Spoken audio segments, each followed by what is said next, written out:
All right, we're sitting in my mum and dad's camper in England. I'm here with Mr. Geth Shooter, and I'm about to pop your podcast cherry. Is that what you call it? Popping the cherry, right? Yeah. Popping the cherry, yeah. All right, have you been listening to some before? I've listened to some, yeah, not all of them. I've caught on a few. Tom's, Andy Welsh's. Obviously, you and Paul talking all the time. That's hilarious. Yeah. His stitches. It's a shame Paul can't travel a bit more because he's so fun to do them with. Oh, we've had these conversations with Paul on messages, so... Yeah. Yeah, he needs to sort something out so he can move about a bit more, doesn't he? Yeah, I know. But I don't think he will. He's stuck to Main Street playing music. So Yeah. Anyway, let's get into it. Lots to talk about. So, Two Wheel Service was your first sponsor, Eastwood local bike shop, right? Yeah. I got sponsored before I'd even started racing, which sounds absolutely crazy now.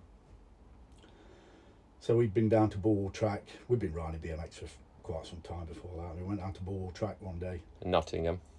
Yeah, and Rob Males was there. We knew Rob anyway, and his dad. I was messing about on a bike, doing loads of tricks and things like that. And Rob's dad, came over and said he'd got a friend who was thinking about putting a few kids together to go and do some shows to promote his shop. Did I want to get involved and ride with him? And I said, yeah, that'd be good. And he says, well, he will provide you with a bike, and said he'll provide you with a Mongoose Pro Class. Which was good. Well, it was like one of the best bikes you could have back then. Yeah. Yeah, so I said, yeah. What bike was you riding then? I think I had Ultra Burner or something like Right. that. Yeah, I think I got Ultra Burner then. Yeah, so for me, it was like a bit of a no-brainer, to be honest. But then nothing happened. There didn't seem to be any promotion going off anywhere. And then Bob said one day, shall we go to a race instead? Do you fancy trying a race? Yeah, chucked us all in the back of a Luton van. And I think, well, yeah, which would be illegal, thinking about it. And we all went up. I think my first race was in Morley, an indoor track in Morley. I can't believe I didn't go to that. It was... Huge. Leeds. Oh, Leeds. It was only, it was like, as I remember, it was in an old kind of mill building or something. It wasn't that Hurlinshaw one, was it? No, I don't think That was so. north. I think That was it's just northeast. classed as Morley. Yeah. And there was a start gate, a little bit of a dirt track, a 180 Birmingham back, and that was it. I can't even remember how long would the track have been. Probably only about 100 yards. Yeah, they all were then, yeah, it was crazy. But it was an indoor. That was my first ever race. Was an indoor track in Morley at Leeds. And I think I got a third. Do you know who beat you? No idea. Can't remember anything about it. I'm not even sure if you'd find it in a magazine anywhere. That's why I don't think it's in there. Probably not. It might be the results or something in BMX. So that would be 1983. Yeah. So we kind of got into racing by mistake, completely by mistake, in a weird sort of way.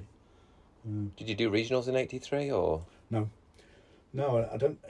We must have been doing this as the season was finishing. Yeah. I think so. We were basically winter riding then. Yeah. So we rode all through winter racing. Obviously, it must have been locals, Derby, Bullwall. Maybe was College built then? I don't. Was it College was 85. Was it? Yeah, maybe 84. Oh, Yeah, it was 80. Yeah, it could have been 84. We had yeah. the club champs there or something. Yeah, you're right. You're right. Yeah, so, yeah. That must have come along a bit. Probably that same time, later, 83, 84. Yeah. So I would guess most of the racing. I know we definitely raced in Doncaster and we did Don Raceway, Exthorpe Park, isn't it? Yeah, and Cantley Park as well. Yeah. Don Raceway wasn't there for long. No, well, Don Raceway, that was one of my first ever races. I know it was on a Pro Class still, because I remember coming around a corner and catching the crank arms on the floor. Was you there when I went to the open meeting there? It was when Ruffle opened it. Was you at that one? No, I don't think it was that one. But Steve Grattan was the starter. He designed it. Well, Steve Grattan, because obviously I used to skateboard before BMXing. Yeah. And I remember Steve Grattan from all the magazines, and I was kind of blown away that Steve Grattan was the starter. That's almost all I remember about being at that race meeting, to be honest. I've seen some pictures, I think, you know him, A.D. King and Steve Grattan, I think they literally built that track. I've seen pictures of them building it. Yeah. And so I think he was probably running the club at the same time then. Well, yeah, so, there we are. I'm guessing that was must have been late 83 then, probably winter racing by then. I'm sure that was one of my first ones. So how did you get on Bunneys then? So I think racing through winter, obviously, I think it was Keith Dodwell maybe, Mick O'Keefe. Yeah. They'd all been watching me race through winter, realising I was probably beating all the locals. Yeah. I mean, my age group was the Dunnett, so there'd be Colin Dunnett, John Turner maybe. Gary Whittaker. Gary Whittaker. So I can't remember how I'd been racing, but I'm guessing I was probably doing quite well. And so I think it was Keith and Mick who approached me to say they wouldn't mind me on the Bunneys team, but they've got no room for me as on 20. Yeah, I remember telling me this. Would I race cruiser for them? Yeah. That's so funny. Cruiser only deal. Yeah, cruiser only.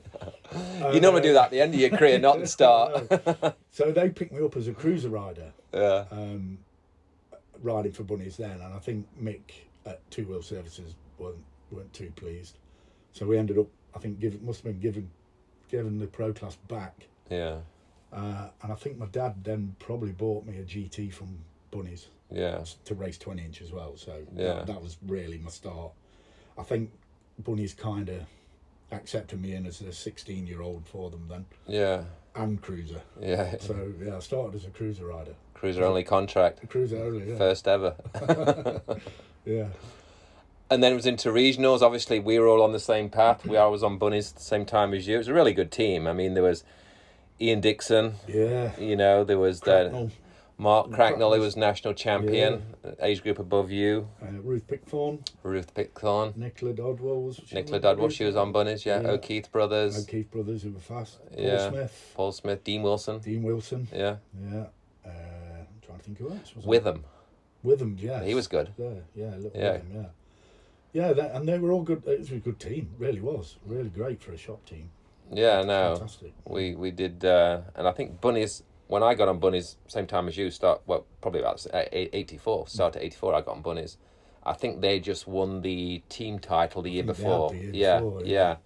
And then there's that picture of all our names on the back of the van that still pops up once in a while. Does, yeah. That's a nice picture to have, that is. Yeah. Especially when you realise all the ages as well. I was 16, you were 12s, I think. 12s, yeah. So Bunneys was a good team, and then I think, at least from my perspective, the real coming out party, as we like to say, was Ribby Hall. He was probably the start of the season. Probably a couple of nationals had already happened. I think the Nottingham cancelled, right? We'd raced one. We raced at Nottingham. Was my first ever national, and I made both finals. I can't remember where I came in the semis, but I won both. Made both finals on 20-inch and cruiser. Yeah.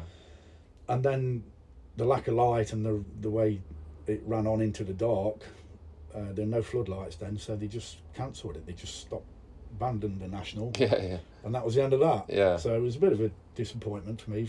That kind of was my first national. Yeah. But then the next national proper was Ribby Hall. So that were a bit of a... So still nobody really knew who you was then? No, nobody knew who I was, because obviously we never even ran the finals at Nottingham, so nobody had ever heard of me on the national scene.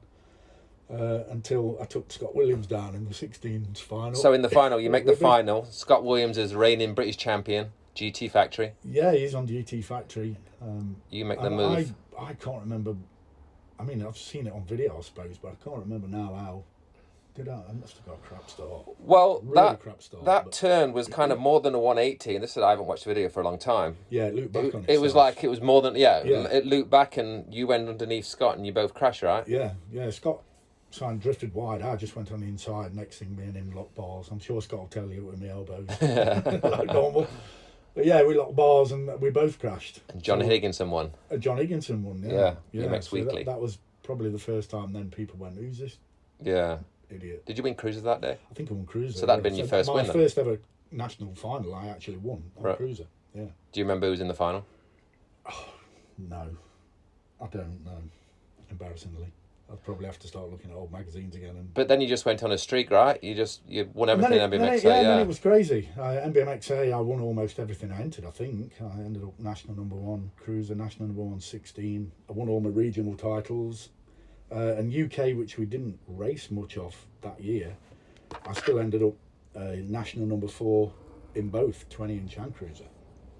So, yeah, my first full season.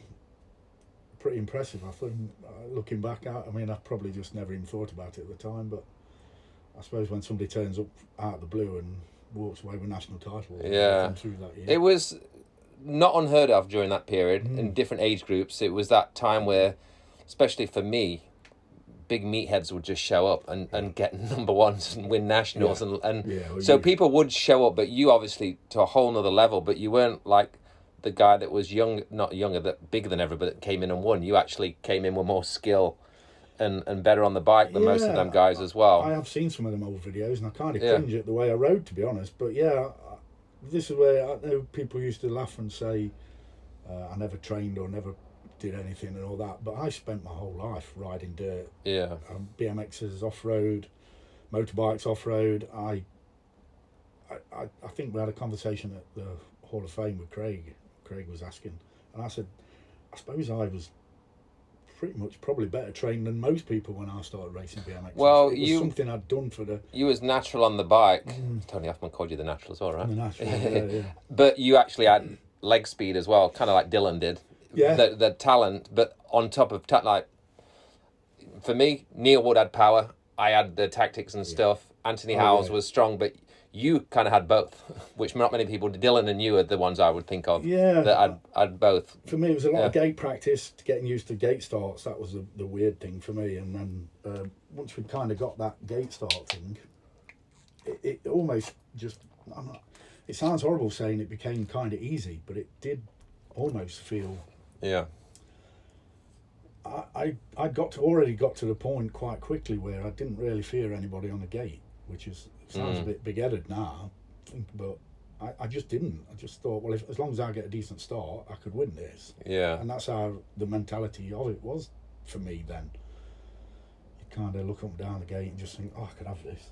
So even though you dominated NBMXA, you tip your toes into UK BMX. The top guys in your age group at the time, like I say, you'd already raced Scott, Martin Jose, and then obviously another guy that was coming up at the same time as you, but obviously you guys weren't meeting. You being on BMXA, him from London, was Charlie Reynolds. Yeah. So what were your thoughts when you first raced Martin Jose and Charlie Reynolds? Was the same thing? Like, I think I can beat these dudes. Yeah, obviously, in NBMXA you weren't coming across them lads, but I don't think it took me...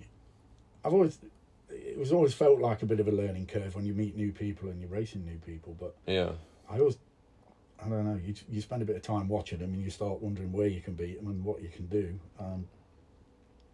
Again, I just remember Martin being a decent lad. I got on with him quite well, I think. I'd love to know what happened to him. I know, me too, yeah. We've got to find that dude. Yeah, Scott, obviously Scott Williams, John Higginson.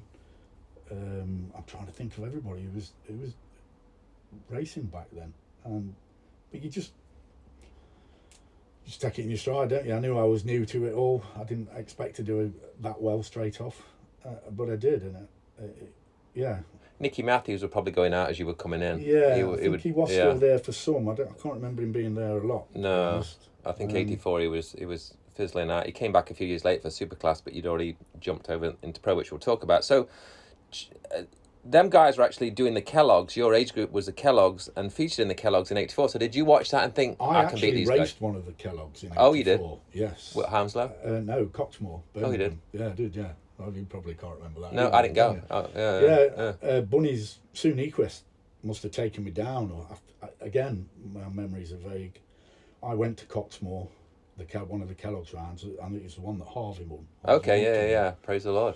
Yeah, and I crashed out in the semi, I think. Because you're not on TV, I think I was doing all right. And then something, I can't remember exactly what. I'd love to see if anybody's probably had lane 8 and went over the turn. If anybody's got any videos, I'd love to know what happened. Yeah. But I think I've got a feeling something went wrong, or maybe I hit the gate or crashed. Yeah. It was a hit and miss track with that first straight. I remember just going out in the semi and that was the end of that one. So, maybe if I'd have made that final. You'd have been good at the last one with the doubles down the first straight. What was it? The one up north? Gateshead. You'd have been good there. Yeah, probably It's a shame you didn't go there. Yeah, so I think that was... So Coxmore was the only one we went to. Yeah. And I went out in the semi, which I was gutted about, to be honest. But yeah, obviously then you're watching all the kids on the Kellogg's. You're like, I can beat them. Thinking, I should have done at least made the final. Yeah. So yeah, a bit disappointed with that one. I can't remember what happened, but it's hard to remember what happened, but I remember how things made me feel. Yeah, I always remember how things made me feel. And I know I came away from that a bit disappointed. Yeah. And I thought, I need to stay on more, obviously. Or learn a bit more. The big race still talked about. Picture, obviously, the iconic picture of the Dollies, 1984. Yeah. Still a fun... Still nice to... I like to watch them. Anthony House posted the finals a few days ago on Facebook, and I'll still sit and watch them, because every final is so good.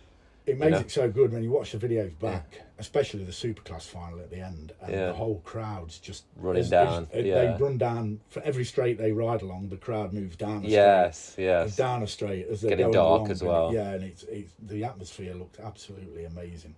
It really did. It was your first, probably, I don't know if it was showdown, because you didn't make the final, but it was your first meeting with Charlie Reynolds, really. I came from there. I remember being disappointed.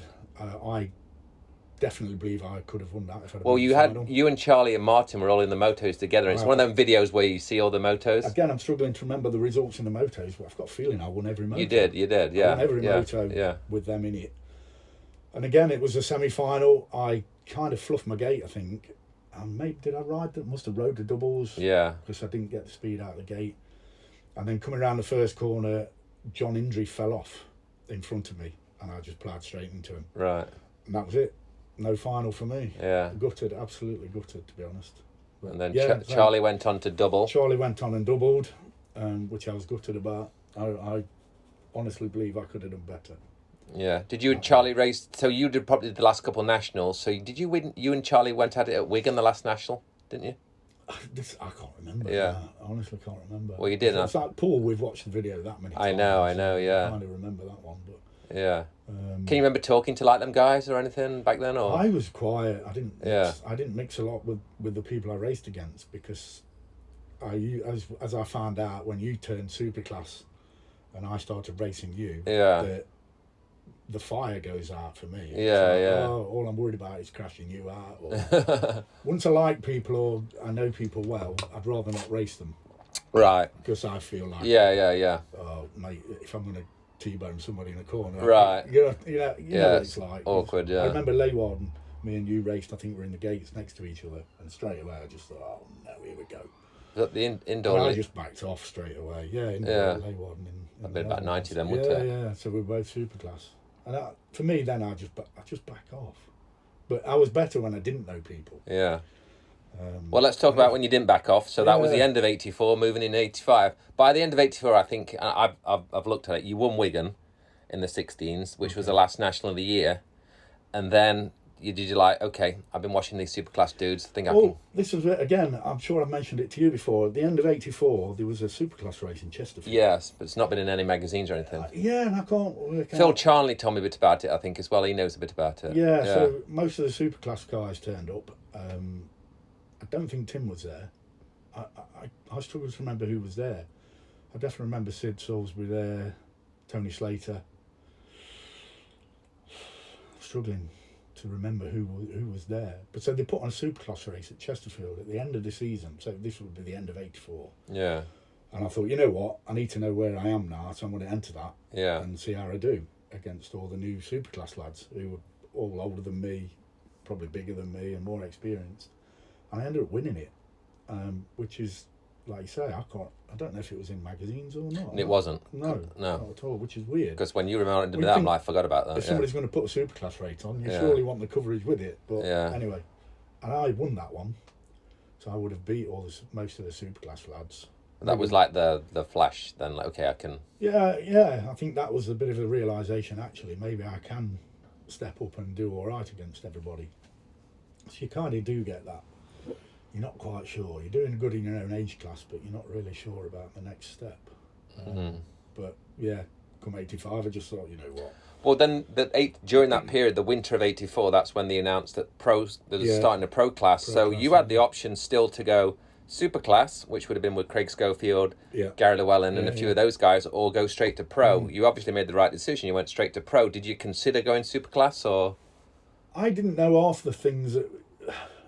I'm not the brightest of people, let's be honest. And then you just sit and think about what do you think you really want to do. And obviously they start talking about a bit of money you could earn from racing pro, and then Tony Hoffman by this time stepped in, wants to become my personal manager. Again, me and my dad know nothing about self-promotion, anything like that. Yeah. So Tony Hoffman's there, and we ended up signing up to Redline, which Tony must have sorted out, you know. So that'd have been with Pete Dawson then, right? Pete Dawson, yeah. We had the big sit down, and that, I know that's been in the magazine. Yeah, well, there's a picture of that, yeah. And I think nobody really knew what I wanted to do, so I think I just got, you know what, let's go pro. But back then, when you went pro, it meant you couldn't ride anywhere else. You couldn't race anywhere else. You could only enter pro races, and it used to be a lot of pro and sport back then was the same thing. If you went pro, that was it. It was a crappy rule because disqualified you guys from racing in Europe, where Superclass Europe was really good. It was good riders, good series. They went through all the different countries. Oh yeah. So you guys really, it was. Well, there was as much as everything went right for me in '85 racing wise. Yeah. There was a little bit of regret, thinking, well, I can't go to Europe. I can't race in Europe unless there was a big pro race already put on with a proper purse. So you're watching all these guys going off to race Superclass in Europe. Well, then you got Craig and Gary Llewellyn winning pretty much, that stuff. Going and winning titles, but they only got about £100 probably for winning national. Where you guys got $325, $350, whatever it was. Yeah, it was pretty. So good. it was a little bit better in that. There was £1,000 purse spread through the main, so $325 for first. Which, let's be honest, in '85 I did all right. That's pretty good. Yeah, I didn't do bad at all. So the money wise was good, but there was a little bit of regret, wishing I could race more. More often, more places, different people. I did think, if I want to keep learning, you've got to keep expanding. And it did. I mean, the only natural thing I probably should have done at the end of '85 is maybe gone to America. Yeah. Which I never did. So. Well, we'll get into the America part in a second. Let's talk a little bit about '85. So, on the gate with Big Trev Robinson, Tim March, Andy Ruffles, Sid. Pete Middleton, Alan Woods. So what was same mindset as you said previously about 16s? Like, I think I can beat these dudes, or you like, I want this? I'm pretty sure I would have thought that at first, but I mean, these are all the guys you've been looking in magazines, you've been watching their careers, so to speak, over 3 or 4 years previous. Before I'd even started racing, you knew all their names. Yeah. So, no, I'm pretty sure I went in not kind of believing. I know the race at the end of '84 triggered something in me, but maybe most of them or some of them weren't there. But Big Trev, he was frightening to race at the best of times at Derby and places like that where he just got the raw power. Yeah. I mean, you're always going to struggle against Trev. But no, I can't remember feeling like that at first. No, not at all. I think Slough, the first national. Well, we did. Hounslow. There was a race at Derby. Was that pre-season? That was. Did Trev won that one? That was '84, still Superclass. Yeah. Okay. Yeah. I don't think you did that though, did you? No, I'm sure there was another one or something. I think there was another one a year later. I think there was something at Ipswich. That's Ipswich yeah. Pete Middleton. I think Pete Middleton. I think Trevor had he won the first 2 finals, and he messed up the last one. Maybe I got 2 seconds. I think. Correct me if I'm wrong. It might. I mean, you're the magazine buff. I don't know. I think Trev got 2 first, and I got 2 seconds. And I was really, really happy with that. And then I don't know what happened in the 3rd final. Maybe me and Trev screwed up big time. Yeah. I don't know. And Pete ended up winning. Middleton won that one. Yeah. So maybe Pete won the last final, which when you take all the points in, consistency. If you don't keep consistent, you ain't going to win the overalls. So, Pete won that one. And that was, I think, again, that was the start where I thought, you know what, maybe I can do this. Maybe I can, Started to feel a little bit more confident. Yeah, I think you got 2nd or 3rd at Hounslow, which was the first national of the year. And Slough, you won one of the mains, crashed another one, but you was definitely one of the fastest dudes there by then. I was on fire that day. Yeah. But I crashed. I slipped my pedals, went over the bars. Yeah. Much as that cartoon strip crashing. Yeah. There's lots of good video footage and magazine footage from Slough, them 3 mains. I was on fire that day. Yeah. Until I crashed. Yeah. I can remember feeling pretty good, which is weird because I was never that keen on Slough track, to be honest. But Hounslow, again, that was another one. And then there was the massive thing in the magazine about me. I think, did I win Cruiser? Cruiser at Hounslow? Yeah. You did. There's a picture of you going down the first straight. Yeah. I might have won cruiser there and got second on 20 inch. Yeah. Which for me then was like, wow. Yeah. Right, this is it. Good little payday. I didn't even go to work the next day, and I got told by my gaffer that I needed to make a decision. Did I want to work for him still or race BMX? And I think I actually walked out of my job. What was you doing then? I was working for Bill Smith. All right. Paul Smith's dad. Oh, you think he'd have understood a bit more, wouldn't Well, you? I thought, he, to be fair for him, he did the right thing and I did the wrong thing in a way. But so I didn't go to work for quite some time. Yeah. I didn't have a full-time job for quite a while. I mean, you're making good money racing. Yeah, I just spent all my time then riding bikes and yeah, I was earning enough. Yeah, 17, 18 years old then I was earning enough money not to work. Yeah. Which sounds a bit silly, but I didn't need a lot of spending money. Still living at home and all that kind of stuff. So I don't think I bothered working for about a year or something. And then obviously with the Kellogg's win, I mean, that was £1,000, so which is a lot of money. Crazy. Yeah. Yeah, £1,000 for about 40 seconds work. Chat a little bit about that then. Obviously you knew all the Americans were. And then did you just kind of get confidence through the day? Because obviously it was the first round. Again, I can't remember. I don't remember much about it at all.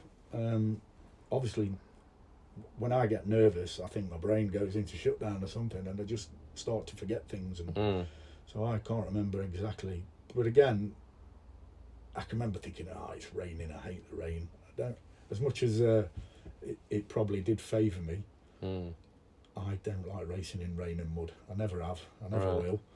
And but yeah, I think I can remember asking somebody, how much do you get for last? When I went up for that final. Yeah. I think it was still 50 quid. Which is a lot of money then, yeah. Like 50 quid or something for last. Yeah. And I'm sure I'd got in my head that, mate, I think that probably took the pressure off. Yeah. I'd made the final. Well, it's hard to make the final. No other English lad had made the final, so No. I was the only English lad in there.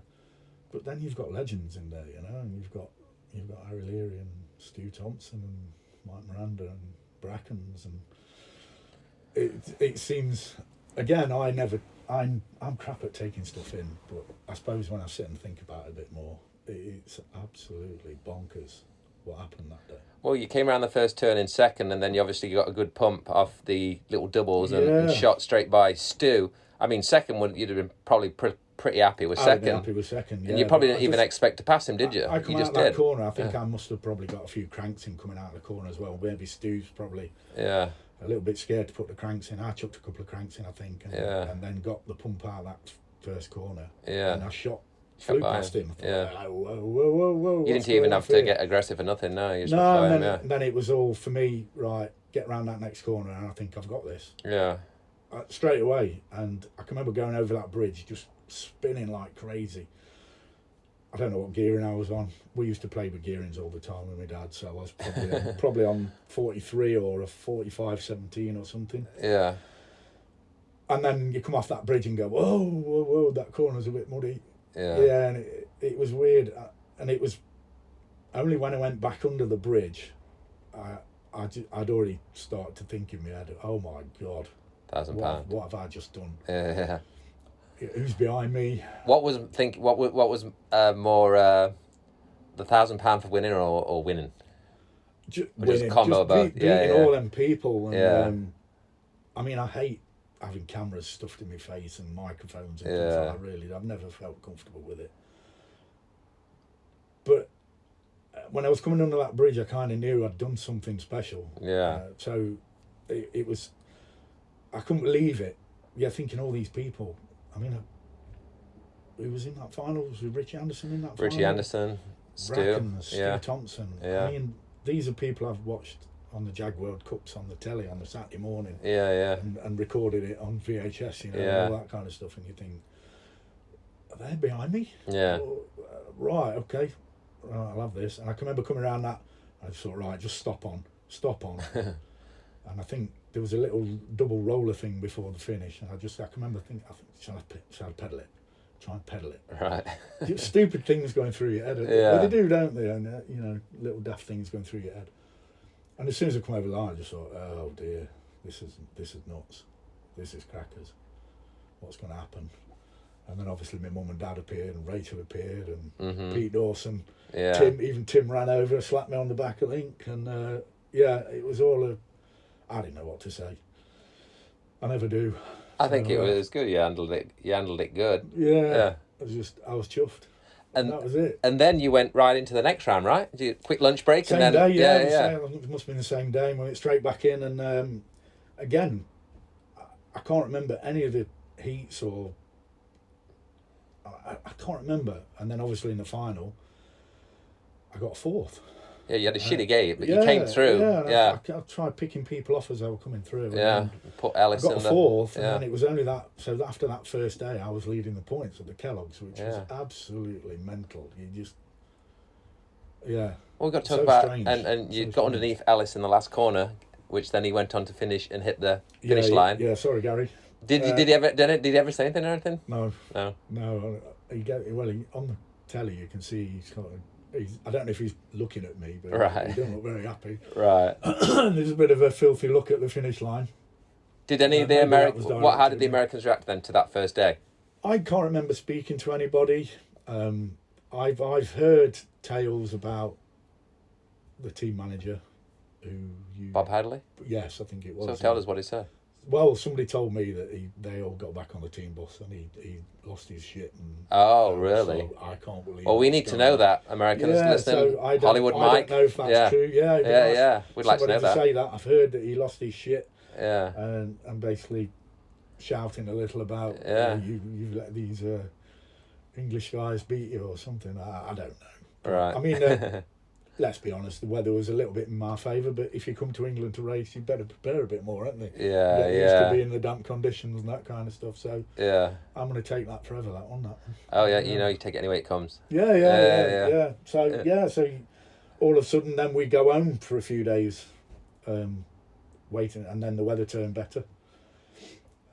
So it became more the Americans' favour, but I think if they did have the bollocking, then I'm pretty sure that they changed the way they rode. Well, Tommy Bracken said in a few of the interviews, he says once the sun come out, he said his confidence came and I had a bit of a. I know I had a bit of a wobble. Yeah. But then, actually towards the end, I think I'd started doing all right. You had a final again. You did, yeah. The last couple, you got back on it. I think you got lost a little bit in the middle. I did. Yeah. I kind of came away from the buzz of leading. Yeah.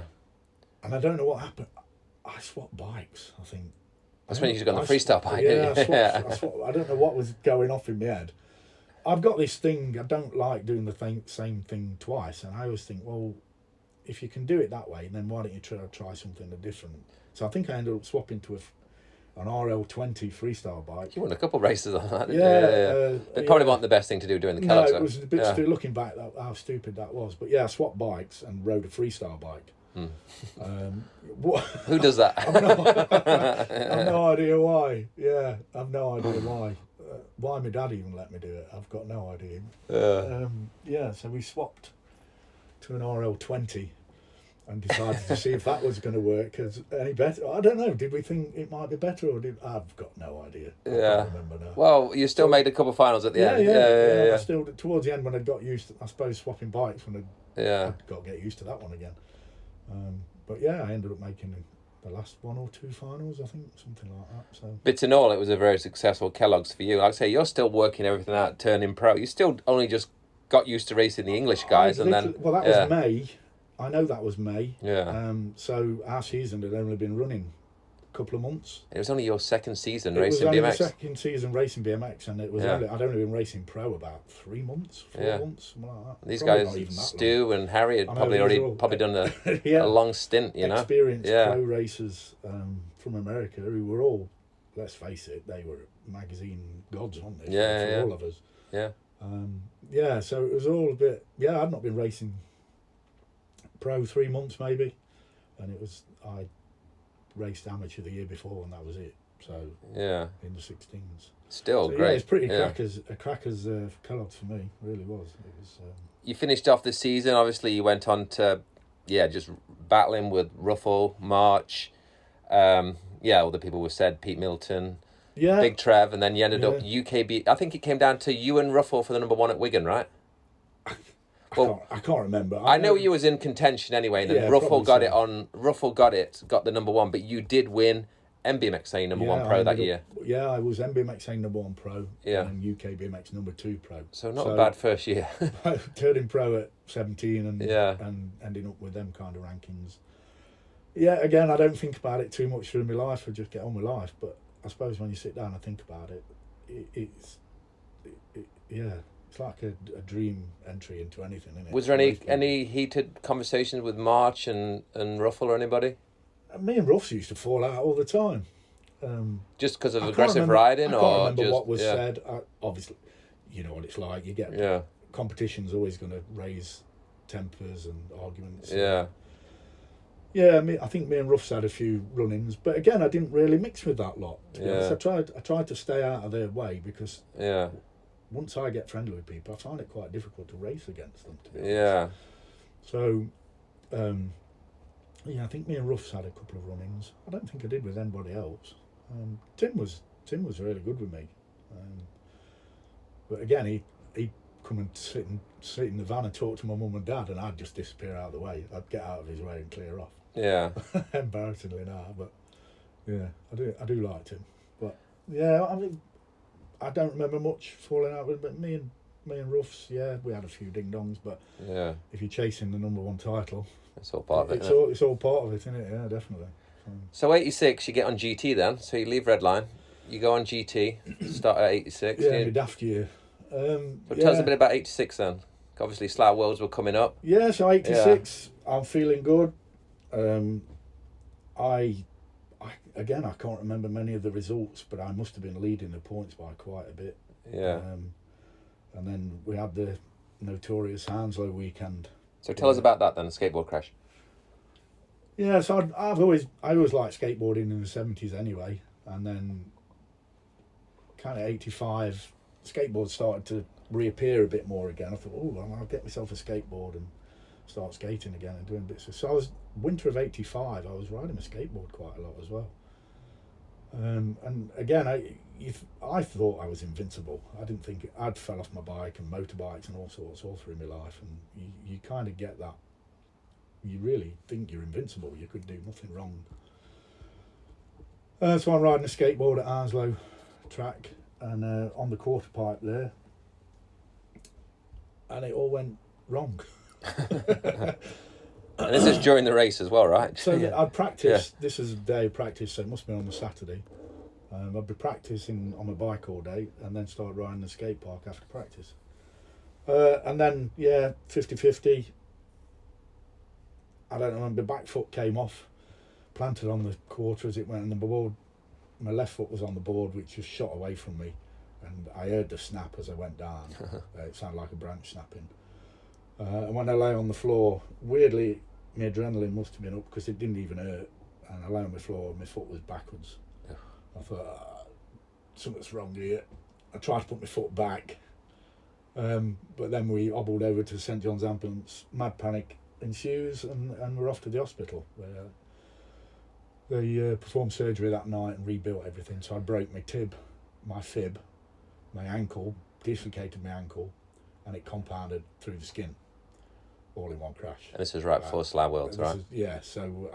This is June 86. So my foot and my ankle had to be rebuilt. So this tib and fib had spiral fractured as well, so that's what went through the skin. And even then, I kept saying, "It'll be all right. I've got a race tomorrow. It'll be all right, won't it? I've got a race tomorrow." And the doctors are just going, "No, you're not. You might never ride a bike again." That's what they told me. Yeah. And then spent a week in Hounslow, West Middlesex Hospital, whatever it was, with Sam and Darren Wood bringing me presents and stuff. So all the locals kept popping in with the presents for me and all sorts while I was down there for a week all on my own. So then a week later I get to go home, and I just started riding my bike again with a plaster cast on. I remember going to Coxmore National and rode the whole track with my plaster cast on. I did fall off actually and banged it, which was a bit. That's a scary track even without that. Yeah, so I was doing all stupid stuff still, and then five weeks later I cut the cast off with a rusty axle blade. Like planning on trying to race the Worlds, right? I suppose I've got that in the back of my mind, thinking what's coming up. I need to get back onto my bike and race as quick as possible. So yeah, I cut the plaster cast off myself with a rusty axle blade and bandaged it up and started riding again. First race back at Derby, and I got a third. Kind of happy with that, I suppose, but I didn't feel, let's be honest, 100%. So, yeah. A bit of a daft move, really, I suppose, cutting it all off myself. But as you do, you're 19 years old at this point, or whatever I was. And you've got all these mad ideas that I still think I'm invincible, even though I've just smashed my leg and my ankle to bits. But, right.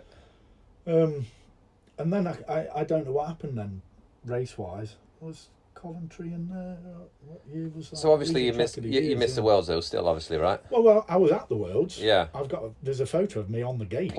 So you was planning to try and race? I think in my head I probably thought, I want to see if I can still do this. Yeah. But obviously I'm not firing on all cylinders at all. So you would have pulled out even before the controversial and everything? Probably so. Yeah. I mean, I wasn't. If I'd have raced, I'd have just embarrassed myself, I think. Yeah. It would have been a bit silly, but.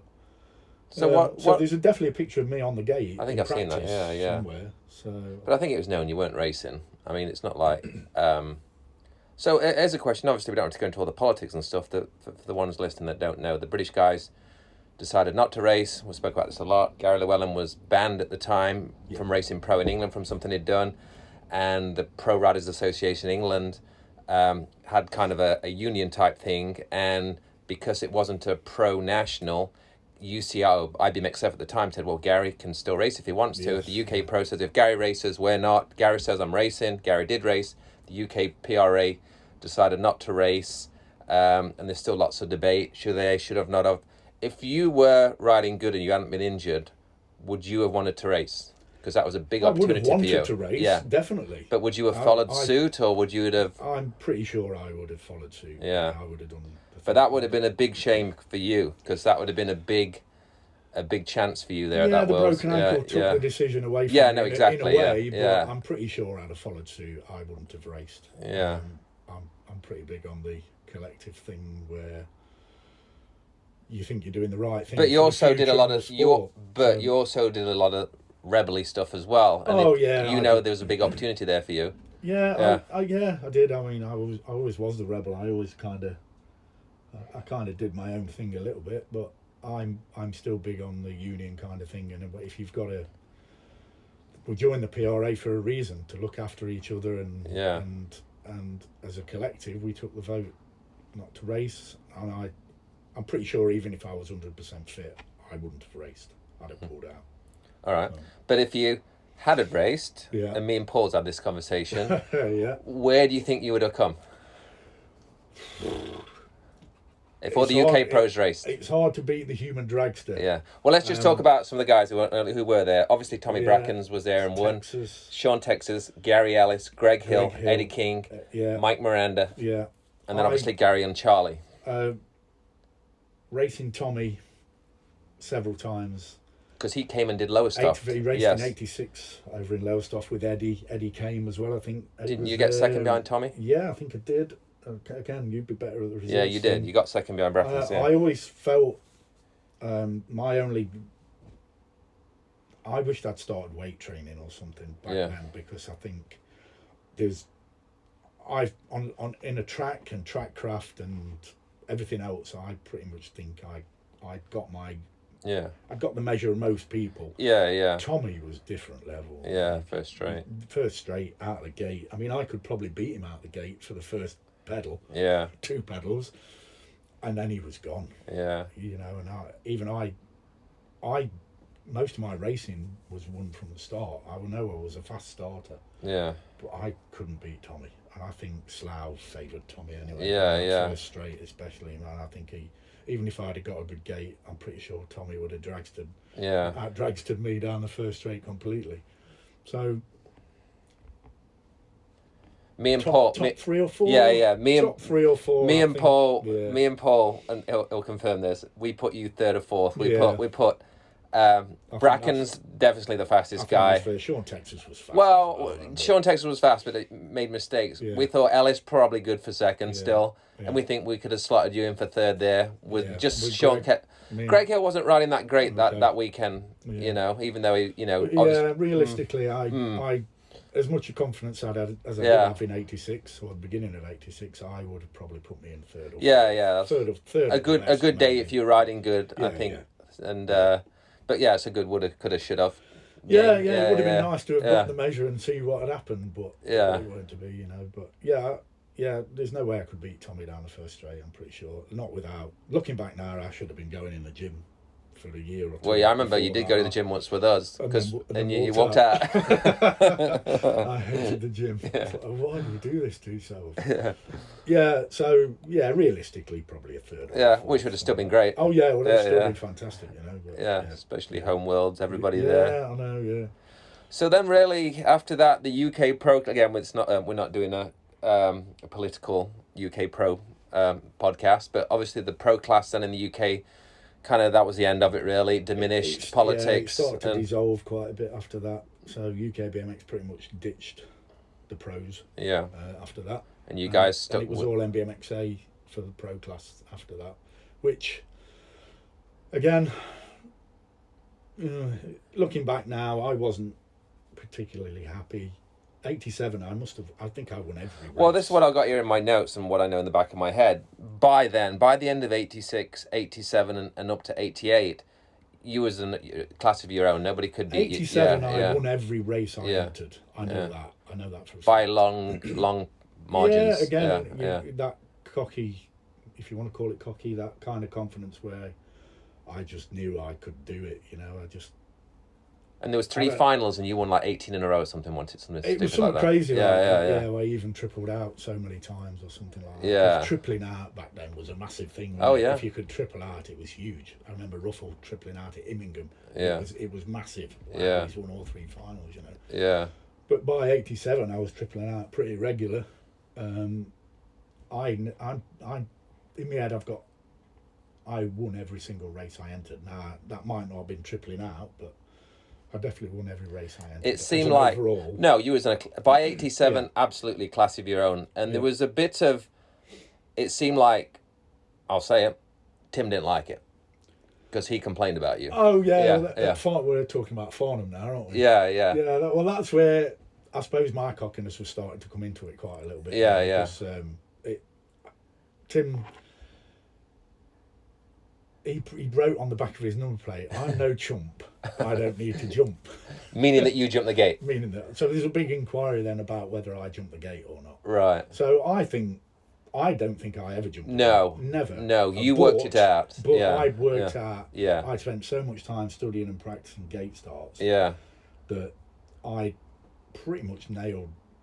I would guess people start like that all the time. Everybody does, you know. It's like you really attack the gate. Yeah. So you've got your front wheel up and moving before the gate starts. But you had a good drive as well, 2, 3, 4. But then you almost push you almost got to the point where if you got the timing bang on, you almost push the gate down with the front wheel. And I spent so much time practicing that. Yeah. You know, with down Hilson track. Yeah. Midweek, gates after gate. Phil Turner used to do the gate, didn't he, for us? Yeah, we used to do thousands of gates all the time. So I'd pretty much worked out that within the legal rules of jumping the gates that I could go probably earlier than most people. Yeah. You just go to I'd throw my weight forward. You just go to the top of the gate, which everybody did in years to come, years after that, you know. I'd just throw my weight forward, pull the front wheel up, and that's your first bit done. I got lucky in a way. I've always told people this as well, that I jump off my left foot. Yeah. So if I do a long jump or a high jump or whatever, my left leg is my strongest, which on a gate start, I'm more comfortable moving the right foot forward. Yeah. So already I'm at an advantage maybe over a lot of people because my trailing leg, which you get a full crank at, is my strongest leg. Yeah. You should start with your weakest leg first. Yeah. Your weight throws you forward. Yeah. Your weakest leg gets a little quarter of a crank. It's done. The only thing that's carrying you forward there is your body weight. Yeah. But my left leg is the big powerful leg, is the one that's then got the full crank or a full half crank as your second pedal. So I'd worked out the timing on the gates, and I'd worked in my head that my left leg is my strongest leg, and that's what. So that all of a sudden you've got the best bit of the first bit, and the strongest leg coming around for your second pedal, is the best bit as well. Again, the confidence maybe that I've worked all that out myself. Doing gate starts, I just used to attack the gate all the time. And I mean, you was winning nationals. You were just racing yourself down the first straight. There was nobody there. You was coming out the gate and you were just gone. Yeah, I got big leads coming into the first corners, and then I know a lot of people used to say, all you do then is back off. But I did, and then I tried to control it from the front, which didn't always work, but, I kind of, the first straight was my best bit for me. But yeah, so Farnham National, I got accused of, there was a big inquiry in the magazines and all sorts, pictures, shots of me gate starts. Yeah, and Tim obviously got a little bit upset with the I'm no chump, I don't need to jump. So I just wrote on the back of my plate, I'm no chump, I just win, or something. I don't jump, I just win, or something. Right, like wind him up more. I used to turn it round and show him before racing and stuff like that. Again, but you're into the mind games thing then, aren't you? So yeah, you're like, it's kind of, it used to make me laugh. Well, them guys I suppose in cricket they call it sledging, don't they? And I suppose in a lot of other stuff it's like where you're trying to get in the mind of your opponents, I mean, there was even saying that about football last night, about the goalie, Yeah. Same as kicking the ball, all of that kind of stuff. Yeah, so little things that give you the edge. That territory where you're trying to play mind games with each other then. So it just made me laugh. I just thought it was funny, but it seemed like by '87 you was demolishing them. Let's be honest. Your Ruffalo marches are all fading away. You got the new guys coming into the pro class. Tony Fleming, you had good battles with. Yeah. Damon Parkinson, Whopper had moved up. Paul Gray. So the pro class was a little bit changing. What was your thoughts on racing them guys? Lee Alexander was another guy in that. I always thought Damon Parkinson was very underrated because he didn't come from a dominating amateur. Yeah. He wasn't spoke about much. He wasn't had much magazines, but he was looking at some of those videos that Whopper's dad's been posting. There's like him, you, and Flem had some good battles. I think I think, and Lee as well. Yeah, without trying to upset everybody else, I guess we were kind of the top three at the time. Yeah. So, you knew it was always going to be a bit with Flem. Flem's big, powerful. He can ride a bike. It was always going to be a battle with Flem. Yeah. I don't think Damon was. No disrespect to Damon, I'm not sure he was on the same level as me and Flem. I don't know. He's bubbling a little bit behind. Yeah. But yeah, he was another one that just seemed to suddenly come from nowhere, and he was top 3 pro. He didn't have the usual path of being on Mongoose GT Raleigh number 1. He just kind of appeared from the northwest on Talker, I think, Thruster. And then Thruster, wasn't he? But then straight into a top 3 pro, which was pretty impressive, and a good bike rider. Yeah. He could ride a bike as well, which is again. This is, for me, I always respect the riders that can throw a bike about a bit as well, not just race, that ride for fun, that maybe ride skate park and trails. And I think then Flemdog and Damon, Flem could ride. They yeah. could still ride a bike. Yeah. They weren't just no big ball out racers. Well, that's where it was changing a little bit, wasn't it? Yeah, them years. Yeah, so 88, I seem to remember I must have won every race I entered again, right up until Tamworth. Yeah. And so Tamworth, I'd already discussed with Tony Hoffman that I wasn't happy with the way Pro Class was going, because originally with the Pro Class and Tony Hoffman was kind of running the whole thing then, right? Yeah. The PRA, Pro Riders Association. Yeah. So he was your guy that everybody kind of... He was, Yeah, he ran the lot. I mean, we owe him a lot as well, Tony. Yeah. We really did. Yeah, rest in peace. But me and him didn't really see eye to eye on the way the Pro Class was going. Originally with the Pro Class, you had to make so many Superclass finals before you could progress into the Pro Class. Mm-hmm. I can't remember what it was. You had to make 5 finals or something like that, and then you could turn pro. Yeah. And all of a sudden, anybody could turn pro. So there wasn't any qualifying criteria anymore, which I suppose with the dwindling numbers was probably the right thing to do, to be honest. But I didn't see that. I saw the birth of the Superclass. You turned Superclass, or you was about to turn Superclass, I think. So there's Lynchy and Woody and those. Anthony Revel. They were Revs. Yeah, Lynchy. Darren O'Neill. They were, and all of a sudden people were starting to discuss who was fastest. Yeah. And a lot of the consensus back then was that Superclass were faster than Pro Class. Yeah. So I basically said to Tony that we started to look a bit like a laughingstock. Yeah. Against what now appears to be that the Superclass riders are all better than us. Yeah. And we're supposed to be elite. At the time, the elite, classed as the elite. Yeah. And I had all these discussions with Tony, and we kind of had a bit of a head-to-head, and he said, look, if you want to go back to Superclass, I'll fix it for you. Which, again, once you turned pro, you weren't really allowed to go back. No one had ever done that. No, nobody had ever done that. So he said, if you want to go back, I can fix it for you. I said, well, I think now the best racing is Superclass. And I'd like to go back there and prove that I can beat them. Yeah. Or at least have a go at beating them, because, again, the darts were there then. Maybe the lads, they're all faster than the pro class. So Tamworth became my last race. That was going to be my last pro race. So Roughs was still racing. Yeah. And in the first final, I went a bit wide in the first corner, and Tony Fleming came under me, and I'll be honest, I just thought, oh no, he's trying to push me over the berm. So I just grabbed his arm and pulled him out the top of the berm with me. So which I got placed last for. I didn't want it to go out like that, but yeah, sorry Flem.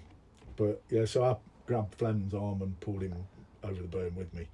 And Ruffer went on and won. I think I won the second and third finals, but it wasn't enough to pass Ruff's totals. Yeah.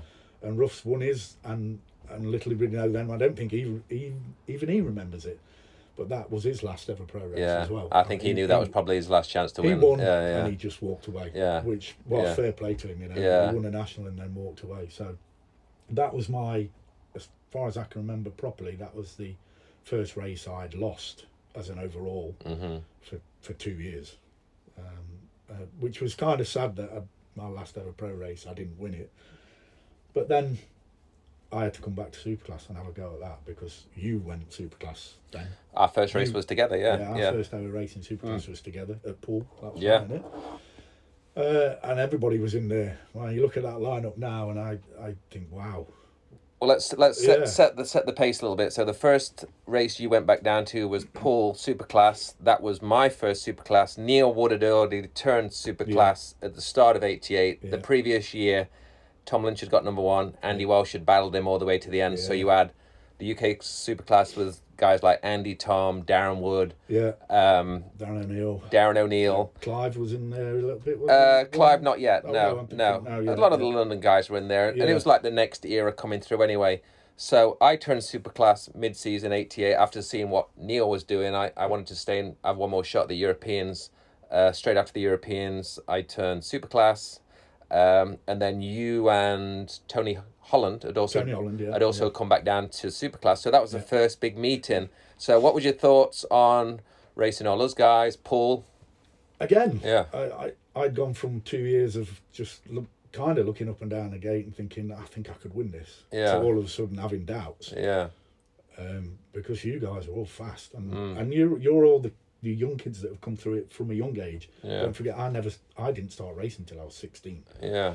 So I was probably a very late starter to racing. So, and you could see all of you guys had all got probably, I'm not going to say better bike handling skills, but you probably had got better track craft. And I mean, you especially, you were amazing at coming from the back, and you'd spend when you were little, you spent a lot of time coming from the back. Always, yeah.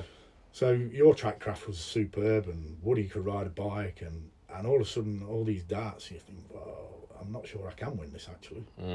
But again, all down to the gate starts, weren't it? Yeah. You're still a bit stronger than all us then, I think. I was still pretty strong then. And again, I can't remember what went on through qualifying or anything, but I do remember the final. Yeah. And again, I think I just attacked the gate and won from the start, but you nearly passed me down the last. Yeah, I had a good. That was my first race. I was all on like, well, made the final, cool. Oh, I'm in top 3, cool. Yeah. Oh, I'm second. Okay, that's cool. Yeah. Oh, I'm catching him. Okay. That's even cooler. I'm actually surprised. So, I think if that straight was a little bit longer, you'd have probably passed me, to be honest. I think I had a good drive off that. I've seen the video. Last corner, and like I say, I had nothing to lose. I had no problem you beating me for that then, or even years to come. There was I was always not expected to beat you from knowing you and watching you. So for me, it was like, this is everything's bonus now from final onwards. So I was kind of like you probably was a couple of years earlier. So you ended up winning. I got second. I think Tom got third. Yeah. Neil fourth. But it was a great class, and we raced again for the next, because that was towards the end of the year. So I think you won the last couple of races, right? I got a bunch of seconds and thirds. Again, I can't remember. I know I won High Wycombe, but was that year? That was the next year, yeah. Was that the next year? Yeah. Oh, right. Yeah. So I don't know how I went that day. Yeah, you won the next couple of nationals. I think Flem might have won Wigan. He was always good at Wigan. But anyway, for me, I was second and third for the rest of the year, and I was happy with that. Yeah. And it was I can't remember results after that. I know I won all the races in Superclass, but I think after that it was. I'm sure I won 2. I entered 2 and won 2 or something. Yeah. And that was the end of the season. Yeah. That's what I'd got in my head. I don't know. I think there might have been something at Derby. You might have been one at. And for me then, it was like I kicked back. It was like, well, Pro Class is done. I proved I could still handle myself in Superclass. Yeah. Apart from on the world stage and that, I didn't see what else I had to prove, to be honest. And that's when I started to really, really enjoy going racing. That was. Then 89 was actually, I remember I went racing with you a lot that year because we used to go in your car. Yeah.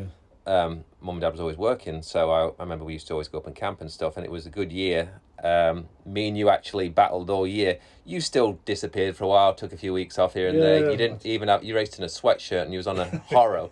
Horo, It's, what was it, RS1?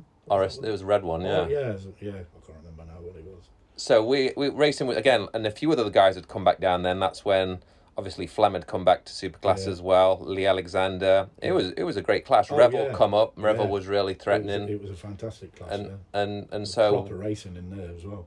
Yeah, it wasn't.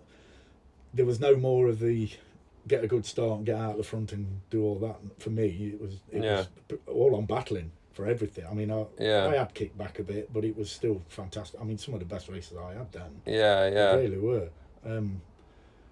Where was it? Kim Corbett? Kim Corbett was good, but he'd already faded away. He had, was it Trev Stanford? Trev Stanford, he was good. Me and Trev had a race at Wigan. Yeah. And he beat me. I'm sure it was, I don't know when that was, but later on, obviously. And I said to him then, I said, that's one of the best races I've ever had. Yeah. And it was nice. Trev Stanford was very underrated. He was very strong down the first straight. It was nice having the Blackpool Bullet. It was nice having a good race again. Yeah. Rather than getting out front and sitting on the front and trying to hold it. It was fun. Racing became almost fun again. I think that was the period. Well, I know that period was sponsorship was low. Everything was low. Yeah. I would say you were racing in jeans. Half the guys in them finals, Neils, we're all basically lucky to get a bike and gear. Yeah. And a lot of privateers. But I think racing was good. We was all like enjoying life at the same time. We was all working. Yeah. Everybody had jobs, and everyone was kind of on the same path as Weekend Warrior. And BMX, it was at a low point, but it was really fun. And it was very Superclass was very competitive. For me, obviously, then I could race in Europe again. Yeah. So we were doing a lot of the European trips in Slough and all those kind of places, which for me was like a new thing anyway. And we were having fun. I made 2 European finals. The Europeans in '89, I think we had 4 English in the final. Yeah, Switzerland and Denmark. Yeah. I made the final on both of them, which sounds silly now because I really had kicked back. It was like racing was just fun then. Still made European finals. For me, that was some of the best times for me racing, for the enjoyment side of it anyway, and meeting more and more new people again and doing different things, going different places. It was fantastic. Like you said, we were all working. Nobody was making any money out of it. Nobody whatsoever. No. I really enjoyed it. Yeah. And then I remember going to, so that was 89, 90. I went to a lot of races with you then. Mm. That's when we started going to Slagaren, and we'd go down and get the Hillingdon bus. Yeah. Hook up with Paul and everybody, Bobby. Bucky were doing the buses. Well, maybe he'd already stopped doing them by then. He did one to Slagaren, We went to Leiden. Yeah. Before on a Bucky bus. Lee Warden. No, Leiden. Where was that? It was further down the coast in the Netherlands, and we all went on a bus trip there. Phil Charlie remembers it. He'll probably tell us a bit more about that one. Scott Carroll was on it, freestyling. Oh, with Tabron, right? And he was doing backflips off. I remember Scott Carroll and Tabron came to something with us. Right, well that would have probably been it then, yeah. So we went to Leiden, which was an indoor. It was kind of in a gym or something, and had wooden jumps. And I won the trophy race the day before, but then didn't win the money race, like, you know. So Bastard Beaver was there and all them kind of people. Was that the Belgian one, indoor one? No, this is Leiden in the Netherlands. Okay. So, because I did and there was almost like a road and a bit of a promenade thing, and Scott Carroll was doing backflips off the thing onto the beach. Rest in peace to him as yeah, well, yeah. Yeah. See, but I remember little silly things like that, but not who was there. But Phil Charlie was there. He remembers it. Phil's another guy I want to do a podcast with. Phil's got. He remembers a lot. Yeah, he remembers a lot of stuff. But no, but then we used to go to Leeuwarden probably a couple of times a year. Yeah, we did that a few times. Yeah. Yeah. You rode for Buckinger for a little bit. Dave Buckinger run GT, kind of the next GT on your bike was a local Mansfield bike shop, which is still owned by Craig Edwards, I think, right? Yeah, it is. Yeah. And was a great racer. So yeah, Dave Buckinger sponsored you and supported you for a while. How was that? Yeah, Well, I wasn't. Again, I never really asked for much in my BMX career. I never got paid a wage, which some people don't believe. I never got a wage out of anything. The only money I made was from winnings. The occasional sponsor did pay my travel fees or race entry fees and stuff like that. But so I think, what year would that have been then? So probably 87. Yeah, he was on GT in 87. Yeah, so 88 88 was on GT as well. I broke my ankle on I was on the GT European team in 86. Broke my ankle, and then obviously stupidity from myself, but that never got renewed. And I think 87, that's when Dave Buckinger came in and said, come and ride for me. And I was like, well, yeah, all right then. So I rode for On Your Bike, GT, Mansfield. You used to have it on the back, didn't you, on your bike? Yeah. So I rode for them probably 87 and 88. Yeah. And then you was on the Harrow privateer after that. Yeah, and then after that I kind of just rode for myself, did my own thing. But Dave supplied me with a bike, I'm sure he did. I can't remember now. But I don't think I really asked for anything off Dave. It was just nice to be part of something still, I suppose. But yeah. You had GT on your plate for 87, remember that? Yeah, that was funny because, this is where I got number one. Yeah. And then somebody else, so I put number one on my plate, and then you'd have a pro final. Darren Stock was Superclass number one. He had NBMXA number one. Right. So a lot of guys. There'd be about 4 people with number ones. And I thought, well, who is the number one? Right. I'm number right, number one. Yeah. I got number one. Yeah. I want to use number one. And everybody got a number one on. Yeah. One X, one this, one that. And I thought, you know what? I'll just put GT on my plate. Yeah. So I just stuck GT on my plate. Big GT as well. Well, then, obviously, I won British champion title or something. So again, it was just a bit of piss taking on my side. So everybody got number one. So I put 01, I think, for being British champion. But then somebody else put something. So I think I've got about 3 zeros and a number one. Oh, you did, yeah. There were some pictures. There's one picture so you were, it was just to wind people up. Really. Yeah, so you did, didn't you? Yeah, I got about 3 zeros and then a 1. And I thought, well, there's that many people with number 1 on now, and I'll just put something stupid on. So I just put GT for some racing and 0001. I remember something like that. Talking of British Championships, 1988 was, I just turned and we'd just raced a few times, and then, I was like, okay, we're going to race Geth at Derby for the British Championships. You didn't race the 88 British Champs. They wouldn't let me. Yeah, why didn't they let you? Because I'd gone back to Superclass. Oh, okay. So Tony said he'd fix it for me to go back to Superclass, but there was certain races criteria that stipulated that I couldn't. So they said I can't race Superclass at the British Championships. Okay, that was I think it wouldn't seem right if I did end up winning. Yeah. That I'd not raced Superclass all year. I've been racing pro. And we had to qualify, I think, as well. You all had to qualify to race it, and then it was kind of decided. I'm glad you said that. It did remind me of that. Yeah. They kind of decided that I shouldn't be allowed to race it. Yeah. Which is fair. Yeah. Fair, really. I'm glad you didn't race. Yeah, it's good for me. I won. But yeah, it wouldn't have looked good though, would it? If I'd thinking about it, I won. He ain't even raced all year round, and now all of a sudden, if I did win, you end up coming away with British champion plate. It's not really right. So. You told me, we don't have to say the guy's name, but you told me while we just had a little break. European Championships, I'm not going to say in what year, but around this kind of time, 88, 89, 90. So I started racing Europe a bit more, but I didn't get involved in the Superclass series. I got no money, I couldn't afford to keep doing all that kind of travelling. But we did race at the 2 end of year European rounds. Yeah. Don't say which one. Yeah, for a couple of them. Yeah. I didn't want to get him, even though I made the finals.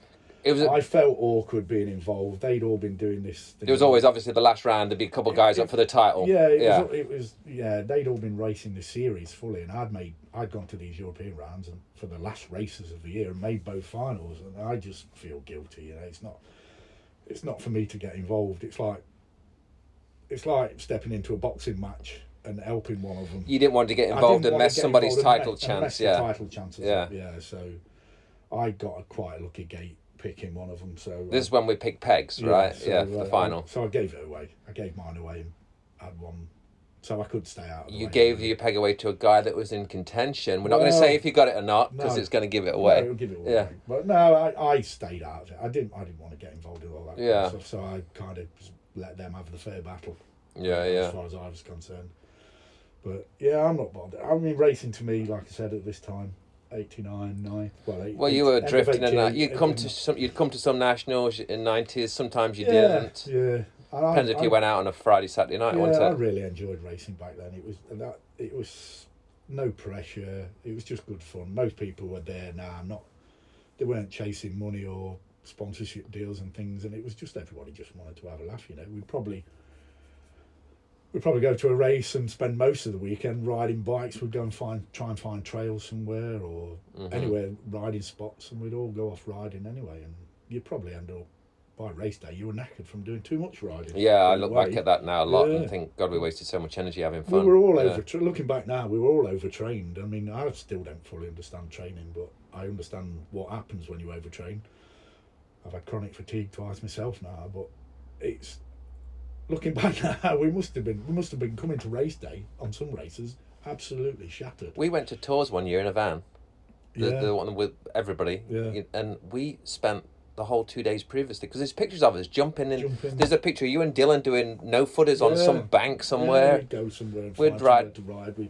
Even if we went to Slough, I can remember going to Slough and we'd get on the train and go to Burnham Beaches just to go riding in the woods. Yeah. And you kind of... Looking back now, you think, oh, Jesus, if we didn't realize... Nobody would do that now. No, that's it now. Not even amateurs. No, they'd all be probably got their own masseuse the night before, rubbing the legs and all that. They'd have those big things they put on the legs. Sitting in ice buckets and all sorts. Which in one way, I know it's the right way to go if you want to take it serious, but back then we just rode bikes, you know. We'd all... meet up, me, Tony Holland, Dylan, we'd all go riding somewhere and we'll travel to races together. I mean, we became almost Dylan's chaperone. Because Dylan were too young to drive, so we'd take Dylan places and we'd be like his chaperone. And it was fun times for me, it really was. We'd go, the races in Europe were hilarious. The bus trips, the ferries, Flav. Yeah, you know, the nighttime activities, dancing on ferries in the disco and all that kind of stuff. But yeah, if you really wanted to be serious with racing, we'd have probably realised back then that we were probably all knackered come race day. Probably ready for sleeping, not racing. But you was really good, obviously, at riding your bike. There's some great pictures of you at the local brickyard, obviously, was the riding spot in the early 80s, and then there's some great pictures of you at Broadmarsh. Yeah. You need to get hold of Donovan, because he's got some good pictures of you. Yeah, I've sent Donovan a message. He says that everything's still on... is he still a photographer, right? Yeah. I think he's a lecturer now at uni or something like that. Right. Donovan's... He says he's got all of them, but they're all on negatives. So it's an absolute ball ache for him. I said we should do a crowdfund. Yeah. I straight away messaged him back. I said, mate, you need to do a crowdfund. We'll pay somebody to sort them all out. Definitely, yeah. He must have thousands. When we set up the Hall of Fame, 6 months before we did it, I did, because I know he's not very active on Facebook, but we are friends, and I messaged him and I told him what we were doing, and he seemed like he got into it a bit. We went back and forth, and I was asking him some pictures of you, because I knew you're going to start, because I knew he got pictures of you, and we chatted a little bit, and then he just went dead. He's a busy man, Donovan. I'm pretty sure he is. But if it comes to doing something like that to get some of the pictures, I sent him the message and said, mate, we'll crowdfund. Because the pictures he must have of Broadmarsh through the 80s. I know, I'm saying the history, early 90s. About myself, I'm about all the lads that used to go down in Broadmarsh, skating, BMXing.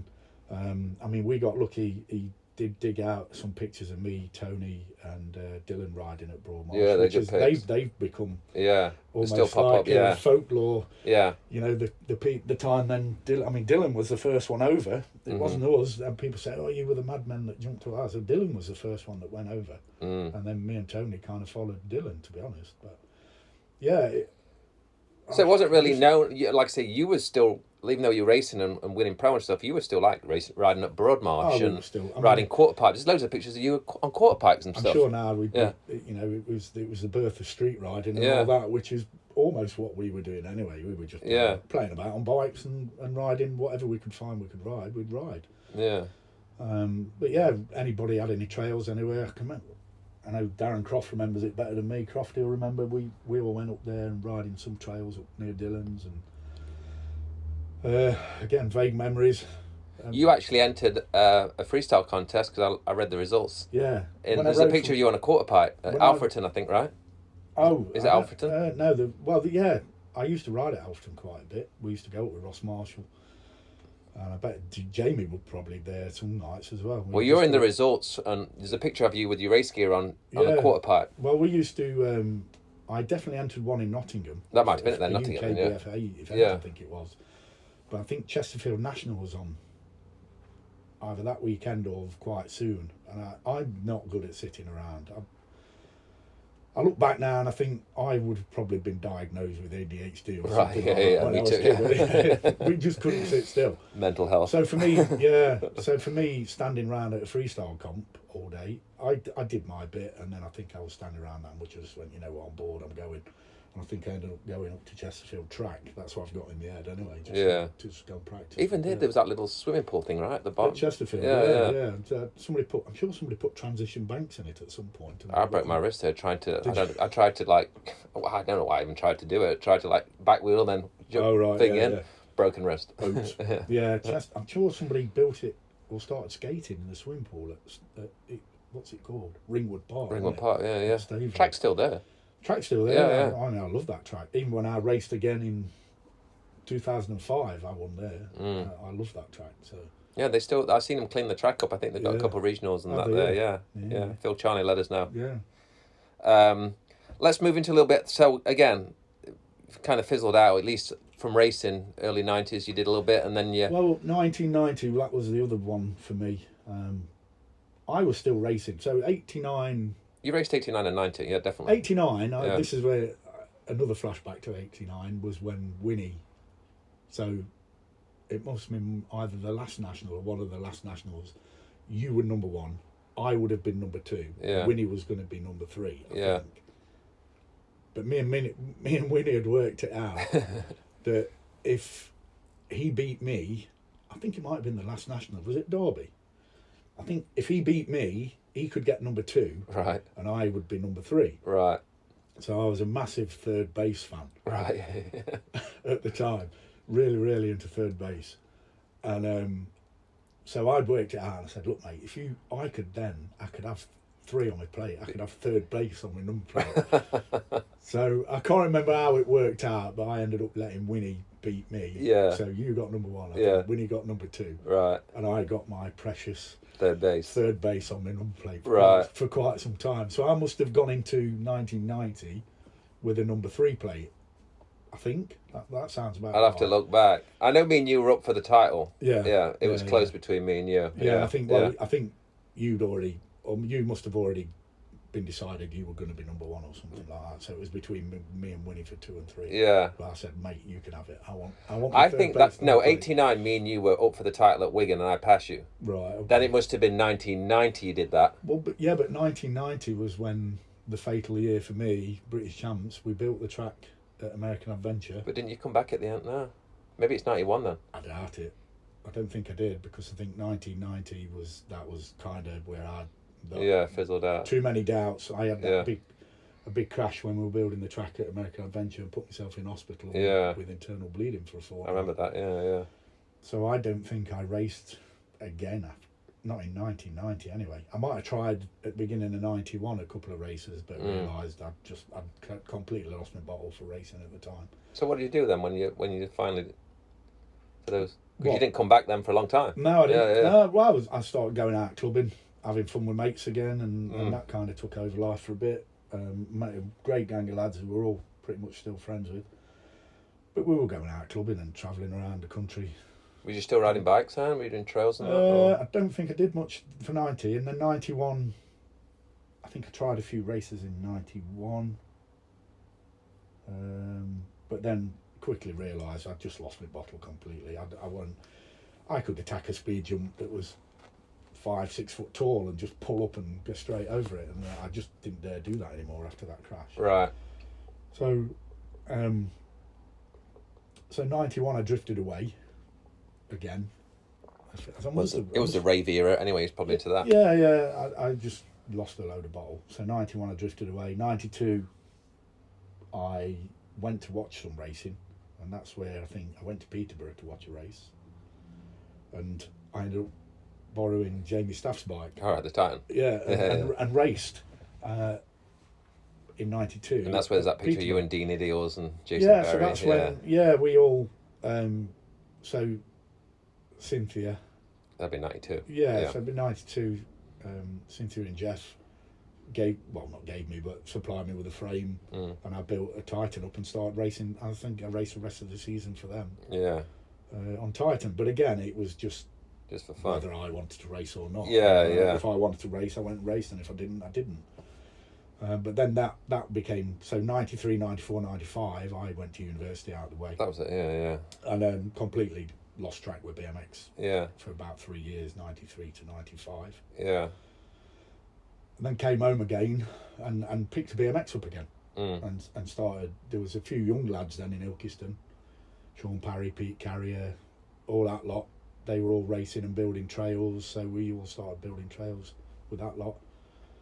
And then 96, I must have had, 96 we came down to Brighton. Yeah, to watch. Yeah. You race at the Worlds and become world champion.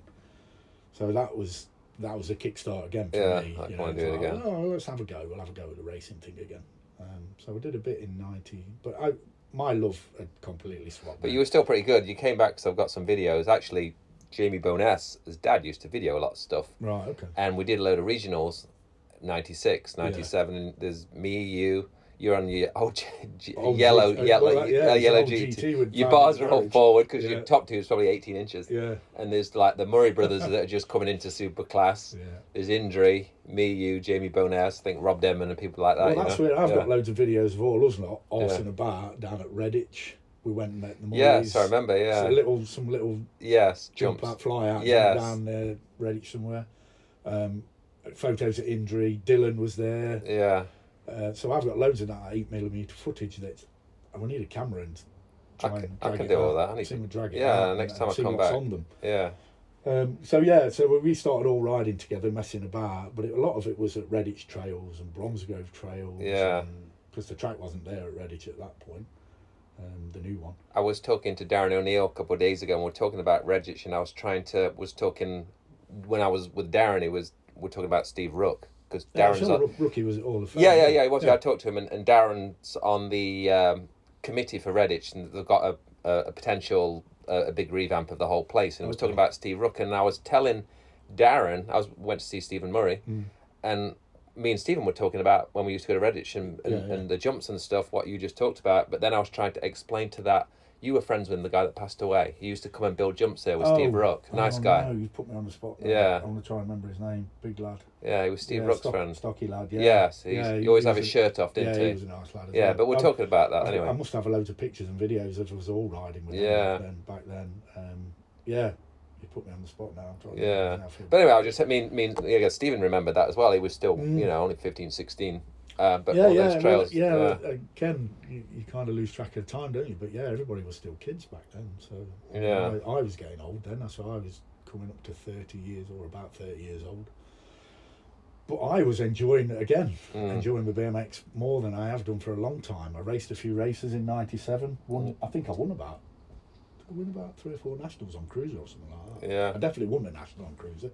I mean, you're good on a cruiser. That was your first bit of sponsor. Yeah. I rode for Edwards. That was it. So you was on Edwards then, I weren't you? rode for Edwards. So you raced Darren O'Neill, right? Didn't you two battle on cruiser? Yeah, we did, yeah. I won at Slough, definitely won at Slough. Right. I've got photos of me at Milton Keynes as well somewhere. You and Darren both, because you had the same gear on, yeah. So I don't know if I won at Milton Keynes. I've got no idea. Yeah. I can't remember all. I never remember things like that. But '97 was a fantastic year for me, getting back into racing again, riding trails. I think Derby Storm was open by then, the skate park. Who would ride there? That was Bestwick, right? Bestwick, yeah. Bestwick was the man there. But there were loads like Jay Allen, Ted. Was Mark Atkins still riding there? Mark Atkins was still turning up quite a bit. Yeah. He was always good, wasn't he? Yeah. And there was loads. And Derby Storm was, wow. I mean, again, I drifted away from riding skate parks again once that place closed, because it was almost like I'd lost my right arm when that shut. I didn't know what to do with myself again for quite some time. But did you ever ride at Bucky's? It was early 90s when he did Nottingham Wheels. Yeah, I can remember all that, but I never rode there. No, never rode there. I used to go there just in the daytime. I knew it was there. Yeah, it's weird. I don't know why I never went there. Never did. But yeah, so that was that era, 97-ish, where I proper fell in love with BMX again. I really did. But it was more skate park and trails. Racing was like a sideline almost then, completely. But yeah, skate parks, trails. We started doing the road trips everywhere, all around the country, skate parks, trails. We had some right good times then as well. So, but yeah, well, I'm sure we bumped into you quite a lot. And I'd come back still a lot then. Yeah, I'd already moved there I moved in 96, but 97, my deal was to come back and do all the European stuff. Yeah. So I was going back and forth, and that's when I would come and ride Redditch and that with you lot, and with the Murrays and that. Yeah. So I was still back a lot, and I remember there was another, was it Leamington? We went to some trails there as well? Somewhere. Probably, yeah. There was a few little places. Murrays used to take us to some places around there, yeah. We went everywhere. We went down to Kent. We ended up at Sidley, Pinner. We did all them famous spots where all the Union lads rode. Yeah. Harefield. What was the one? Ashford. I mean, we did road trips all around them kind of places as well, doing all the trails. And where was the one at Wickham? Some trails at the side of the main road at Wickham. There were, obviously then I was riding with Vinny and all the trail lads from around here. Pete, Sean. Did you used to go to Brighouse as well, right? Yeah, Brighouse. We started going up Brighouse, and they started to come down to us, so we met down Broadfield. Is that still happening up there? Yeah, Brighouse is huge. Same guys, or yeah, Dan's still well involved. The guy that used to be really good, Pete Phillips. Pete Phillips, Afro. Yeah. Afro Pete. He's still right. I don't know if he still rides now. Again, I don't see him that regularly now. But they've all got kids now. They're all got married and kids and all sorts. So things change, but they're still building. Brighouse trails are amazing. I remember you. We lost ours. We lost 2 lots of Brickyard. First Brickyard got ploughed, and then we built another set. We started building another set just about the time when my daughter was born, which would be 2004. I think I was already working at Raleigh looking after the Diamondback stuff by then. So let's talk a little bit about that. Yeah, and it was a great era again for me. You really came back then, didn't you? Yeah. Yeah. So you got a job? I got a job at Raleigh. I've been working in engineering on and off for most of my life. And then I saw this job advertised working for Diamondback. Obviously Raleigh were their importers. So I just applied for it, assistant product manager or something like that. I thought, not a chance I'll get that. But then I went for an interview. I did a presentation, and they said, well, you can see your passion for BMX, and that was it. I ended up getting the job. So that was me working at Raleigh then for a couple of years. So that was again in that. But there was not much. There was no Rally BMX then, was there? Just cheap low end stuff. Yeah, cheap low end stuff. Really, I don't think the burner thing was gone then. Yeah, wasn't back by then. I wasn't keen. Let's be honest, I wasn't that keen on doing the burner revival thing. I don't tend not to look back too much. I try and look forward. To be honest, think of the future a bit. But so I was involved in the Diamondback thing, which again was great times for me. We travelled to shows. We were doing all the bike shows, NAS. Mm-hmm. We did all of that kind of stuff. Still riding loads, and obviously then at that point I could almost use it as part of my job to go riding. Yeah. So we got sponsorship for Derby Storm, threw some money at that, which was kind of backfired because it closed not long after anyway. So I spent a lot of time riding skate parks and trails again. promoting the Diamondback thing. So we'd get a gang of lads and we just all went out riding, really. And we had such a good time. Back then, that's when we started. We went to America a couple of times and stayed with you. Yeah, I remember, yeah. Riding all the trails in California and skate parks in Vegas, all that kind of stuff. So again, it was a fantastic era for me. Then you guys started importing free agent. And then we started importing free agent. Obviously, then you were on free agent. Yeah. And so I wasn't keen on the racing side of things. You kind of went, why don't I ever go at the racing? Yeah, yeah. I haven't raced for years. That'd be crazy. But that 30 plus had just kind of come into the fray then. So it's like perfect for you. Yeah, Masters has started. Yeah. Even then I went, well, Masters is 30 plus and I'm 38. Yeah. That ain't going to work, surely. So you talked me into entering it, and we actually put together you put together a good team around it all. So there were me, you, Fleming, Jamie Vince, 40 plus cruiser. Jamie Vince was in the cruisers. There was Lauren, Lee Alexander, Kelvin. I'm trying to think who else was on it. Lewis Lacey, yeah. So we did the national. We started racing all the nationals in 2005. Yeah. Well, it was kind of mid-season for me coming in, but again, I all of a sudden racing Masters. I won every race I entered apart from one, where I crashed all on my own in the lead, and then we raced the British Champs. And you won that. And won the British Champs. And as a team, we won. We were the national team. We won the national team title and the British champions. I wonder who's got them trophies and all that. Yeah. I don't know. Maybe I'll have a look. Yeah, have a look. Yeah, I'll have a look. Be good to get a picture of them at least. I might have the team trophies. Yeah, it'd be good to get a picture of them. Yeah. I bet I would have had them then, wouldn't I? Working there. I'll have to think. I bet you would. I'll have to have a think where they are. They might be stuffed in a cupboard somewhere at home. Yeah. Yeah. So the free agent UK thing was good for a couple of years. Yeah. We had a good time again. Back into racing again. Yeah. Winning titles again. Winning races again. It was all pretty crazy for a year. Buzzing. And I said, right, at the end of that year, I went, right, I'm taking it serious this time. Right. I'm going to start training. Because you were on flats, a lot of them guys were already clipping in then, weren't they? I thought, I did actually think I'm going for a world title. Right. In Masters or whatever it was back then. Yeah. And so I started training. Yeah. Which is, for me, calling what I was doing training, it must have been kind of serious. And I ended up coming off, we used to go up the Sheffield Indoor quite a bit at that time. And I ended up crashing there, smashed my knee up. Kind of lost the plot again, to be honest, and thought, maybe not. Maybe I won't do all this thing. But that year we'd been, the Worlds were in Paris. Paris 06. And we'd all flown there to watch the racing in Paris and all sorts. And that's where, not long after that, then I got a job working for British Cycling.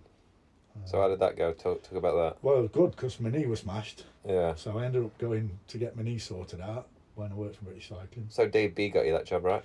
Yeah. Which I thought it was going to be a good thing, and I'll be honest. That was after Jeremy, right? Yeah. Jeremy he was coach at the time, wasn't he? So you were kind of coming in as I was going out of there, I think. We slid into that role, but I never really felt like I fitted in too much into that, to be honest. I felt like I'd got pressure from all angles, and I'm not great with falling out with people, and I think it would have ended up that way where there was a lot of people falling out, a lot of infighting and very political, wasn't it? Yeah, it was very political. A lot of the riders were all falling out with each other and bitching, and it was terrible to be. But even before you, I was there the year before with Jeremy, and I was part of the problem as well. I was talking a lot of crap. I landed in California, and it was straight into a shitstorm with riders bitching and falling out. And what happened with that trip is I know you were friends with her, but they brought in. The national team at the time then was me, Kelvin, Liam and Sinead were young but coming up. Yeah. And then I think that's about it really that came to California. Yeah. But anyway, I'm struggling again. You came to California but then British Cycling hired that road girl. Yeah, they hired somebody to... She ended up being good. Chaperone Sinead, yeah, I think. And she caused a lot of trouble, I think. Well, she did with me. Well, this is where I don't know. Can you remember her name? She ended up being like a really top cyclocross rider.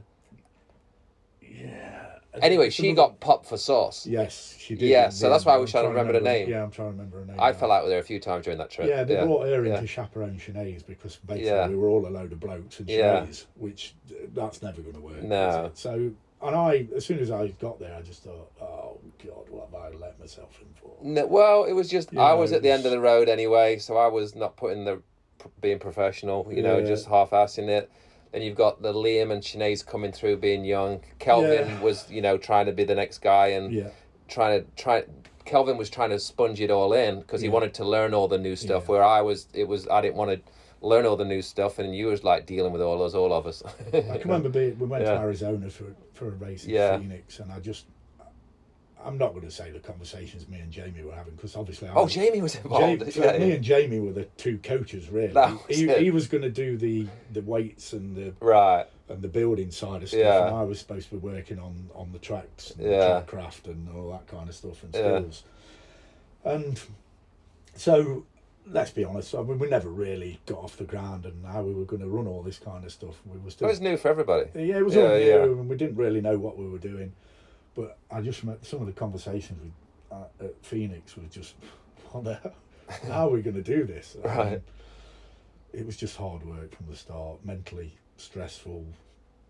Everything about it was just, I don't know, it just didn't feel right at all. And I think then it was like a whirlwind. I'm sure it was a whirlwind for the riders as well, but I wasn't sure where to go with this. I didn't know what I had to do. I got visions of coming in and helping people as much as I could, but it was blatantly clear that some never wanted my help and weren't prepared to accept it, or even Jamie's help. They wouldn't even. I think a lot of national teams have the same, and I think probably still do now. I don't think anyone's really kind of worked it out. Yeah. The way vibe I get now is Basta Beaver seems like he did a good job with Holland, but even now I think there's still within national teams and coaching different personalities and stuff. I don't think there's that was new then. Yes, it was all new to all of us. I mean, I think it was hard for everybody. Yeah, we had the pressure of them saying, the Olympics are in 2 years. Yeah. We need to get started here. And then for me, it just felt like a whirlwind of travelling. I went from California, Arizona, I was in France, I was in the Netherlands, we were in Germany, we were in Hungary. We were all over the place. And it was playing on my mind that we just had a baby girl. She was only 2 years old. She'd started having asthma attacks, so every time I went away, she ended up in hospital. I got that playing on my head. And in the infighting and the backbiting, and I would guess you might even call it a bit of backstabbing. I'd had discussions with a couple of people saying I'd rather not have a public bust up. If you want to talk to me, let's go somewhere quiet, sort it out between ourselves. That weren't happening. And I can remember sitting in Brazil after we'd been told no parents involved, you can't bring your parents anywhere, and a parent came along, and I just thought that these people are telling me one thing, and I started to spin out. I suppose these are people are telling me one thing and then doing exactly the opposite, and these are my bosses, these, not Dave, but these are the ones that were the coaches in charge. And I can remember sitting in Brazil and just thought, weirdly, you can hear something that sounds like gunshots now. So in Brazil, there's gunshots going off, and it's not a nice. For me, it wasn't a nice place to be. And I can just remember thinking, I think I'd been on MSN Messenger or something like that to Lucy at home. She was pregnant again. And it was just like a whole amalgamation of stuff for me, and I just thought, I've had enough. I can't do this. I just cannot do it. And that was it. So I jumped on a plane and went home. And that was me and British cycling finished. I don't think you didn't experience anything a lot of other people didn't either, So I think I'm before and not after. I'm not saying it was just me. I just think it was probably a horrible situation and time for. There was no real model of how it should be. No, we didn't know what we were doing. I think a lot of the coaches who'd been at British Cycling a long time were still thought of us as track cyclists or roadies or something like that. So they're all trying to control what you eat, what you do. Well, I remember the Paris Worlds. It was when Jeremy was still doing it. It was the year before the Worlds at Paris. I remember Helen Mortimer was involved, and they bought their setup and people, and it was like racing started at Paris for Cruiser, and the dude came and put ice in my deck chair, whatever there. And he's like, stick your fingers in there between motors. I mean, Kelvin was young and he wanted to let, and Kelvin was, okay, I'll do it. I'm like, fuck that. I'm putting and I'm sure it's great and it worked, but it's just like I was already 30 in my 30s. Exactly, I'm not gonna, I was at the end of the road anyway. You're questioning so much. Yeah. And nearly everything that happens. I am one of them that I will listen to all these things that people say, and then I'll go home and I'm sitting and my brain's stewing, trying to take it all in, and you're trying to work out a best way to do this. And it felt like it was like that constantly. It really did, and I just didn't know. And I'm thinking they're still trying to treat us like track cyclists or roadies or something here. They're telling everybody they've got to lose as much weight as possible. Right. And again, as for me, I wanted to do learn how to ride a bike, basically. Yeah. I mean, I suggested let's go to a track that's got dirt berms. And the kickback straight away, well, none of the tracks we race, I've got dirt berms, so why are we practicing dirt berms? I said, well, you practice on dirt because you get used to the your bike flicking about on you learn to drift in corners, you learn the control of a bike, and even that just became an argument. It's like, this is what I'm trying to tell you, that it doesn't matter whether you're on a track with tarmac, you're probably still going to lose your back end at some point, or you're going to start sliding. You need to learn how to control the slides. You watch motorbikes racing and stuff like that. You can slide as long as you've got the control. And even on tarmac, you're going to slide. You're going to drift a little bit. So I'm thinking, well, if we start riding dirt berms and get used to drifting and riding again, then we've covered on that. And even that just seemed to be a major bust up. It's like, why are we here? I just thought, well, listen, I'm not sure this is working, to be honest, but I think it was, like I said, it was hard and challenging for everybody involved, and I just don't think they worked it out for a long time after. It seems like now they've got a good thing with Bloomfield, and obviously they're pulling in the results now. So, but I think it took a long time. Obviously, Liam had a good run as well, but it took a long time to. And I think there's still a lot of politics even during the Liam era. I know when I left British Cycling, I just said concentrate on Liam, forget everybody else, and that was my last thing as I left. I just said concentrate on Liam. Well, I always thought they could concentrate on a lot of people. But that was their model. Like, who's going to get us a medal? Put it, But there was a big pool of people that I think got pushed aside and left out and left. People will say, I obviously I was involved in it, so people will say, they're just obsessed with medaling, just obsessed with medals. But what we've got to realise is, if you don't medal, you don't get the Sports Council funding coming through. It's just the way the sport's set up. It's not. It's still not. It's very brutal. It is brutal. And I saw it from both sides. So that's where, when people started bitching a lot of stuff after, I didn't want to get involved. I just thought, you know what, I'm going to stop out of it, stay out of it, keep my mouth shut, because I've seen it from both sides, and you can put everything in place, but if you don't medal, your funding's done. They pull the funding from you, and so it is brutal, like you say. And say they only just got a medal, so it took a very long time for him to. Very obviously should have got him with Calvin, with Sinead's. She should have won gold in Brazil straight away. Liam had some opportunities, so it took a long time to finally get it right. All right, enough BCF talk. So let's bring it up to now. Now you're something you never used to be into: training, road bikes, mountain bikes, clipping in. You're doing it all now. So tell us a little about today's your bike riding and stuff. I'm doing it all now. All the things that You go to France for training rides and stuff. we try. Well, before lockdown, we got into the rhythm of going to France most years, riding the mountains. Which I'm not built for mountains. I'm really not. But what road bike do you ride? Well, I've had several, but my mainstays are Scott road bikes. So, but saying that, I'm one of them now. I've got about 4 bikes. I've one for whatever the weather's saying. I've got one for that, and a cross bike. I've raced cyclocross. I did only race once, but that's hard, isn't it? It's hard. That is. If you think BMX racing is difficult technically, but racing cyclocross, you've got about a 50-minute race, and you are basically at threshold for the whole 50 minutes, I've done a few here and there over the years. Hanging out your arse. Every 20 minutes you go in, I've had enough. Right. And then you go, no, dig in, just keep going. But so I've done all.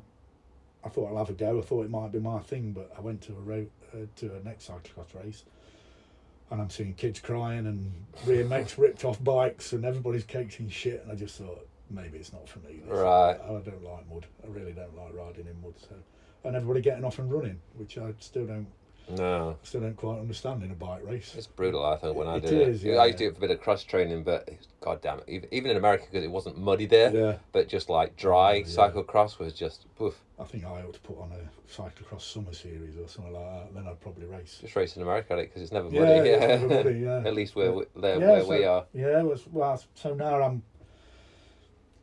I've lost my rhythm a little bit recently with what's gone off in my life at home with the parents and all that kind of stuff, but I'm starting to try and get a bit of routine back now. But yeah, I try to do at least 10 hours a week on the bike. You're in you're a big club, right, Ilkeston? Ilkeston Club's one of the biggest cycling clubs now in Britain. It went, the lads that set it up, Dave Hartley, Nick Knighton.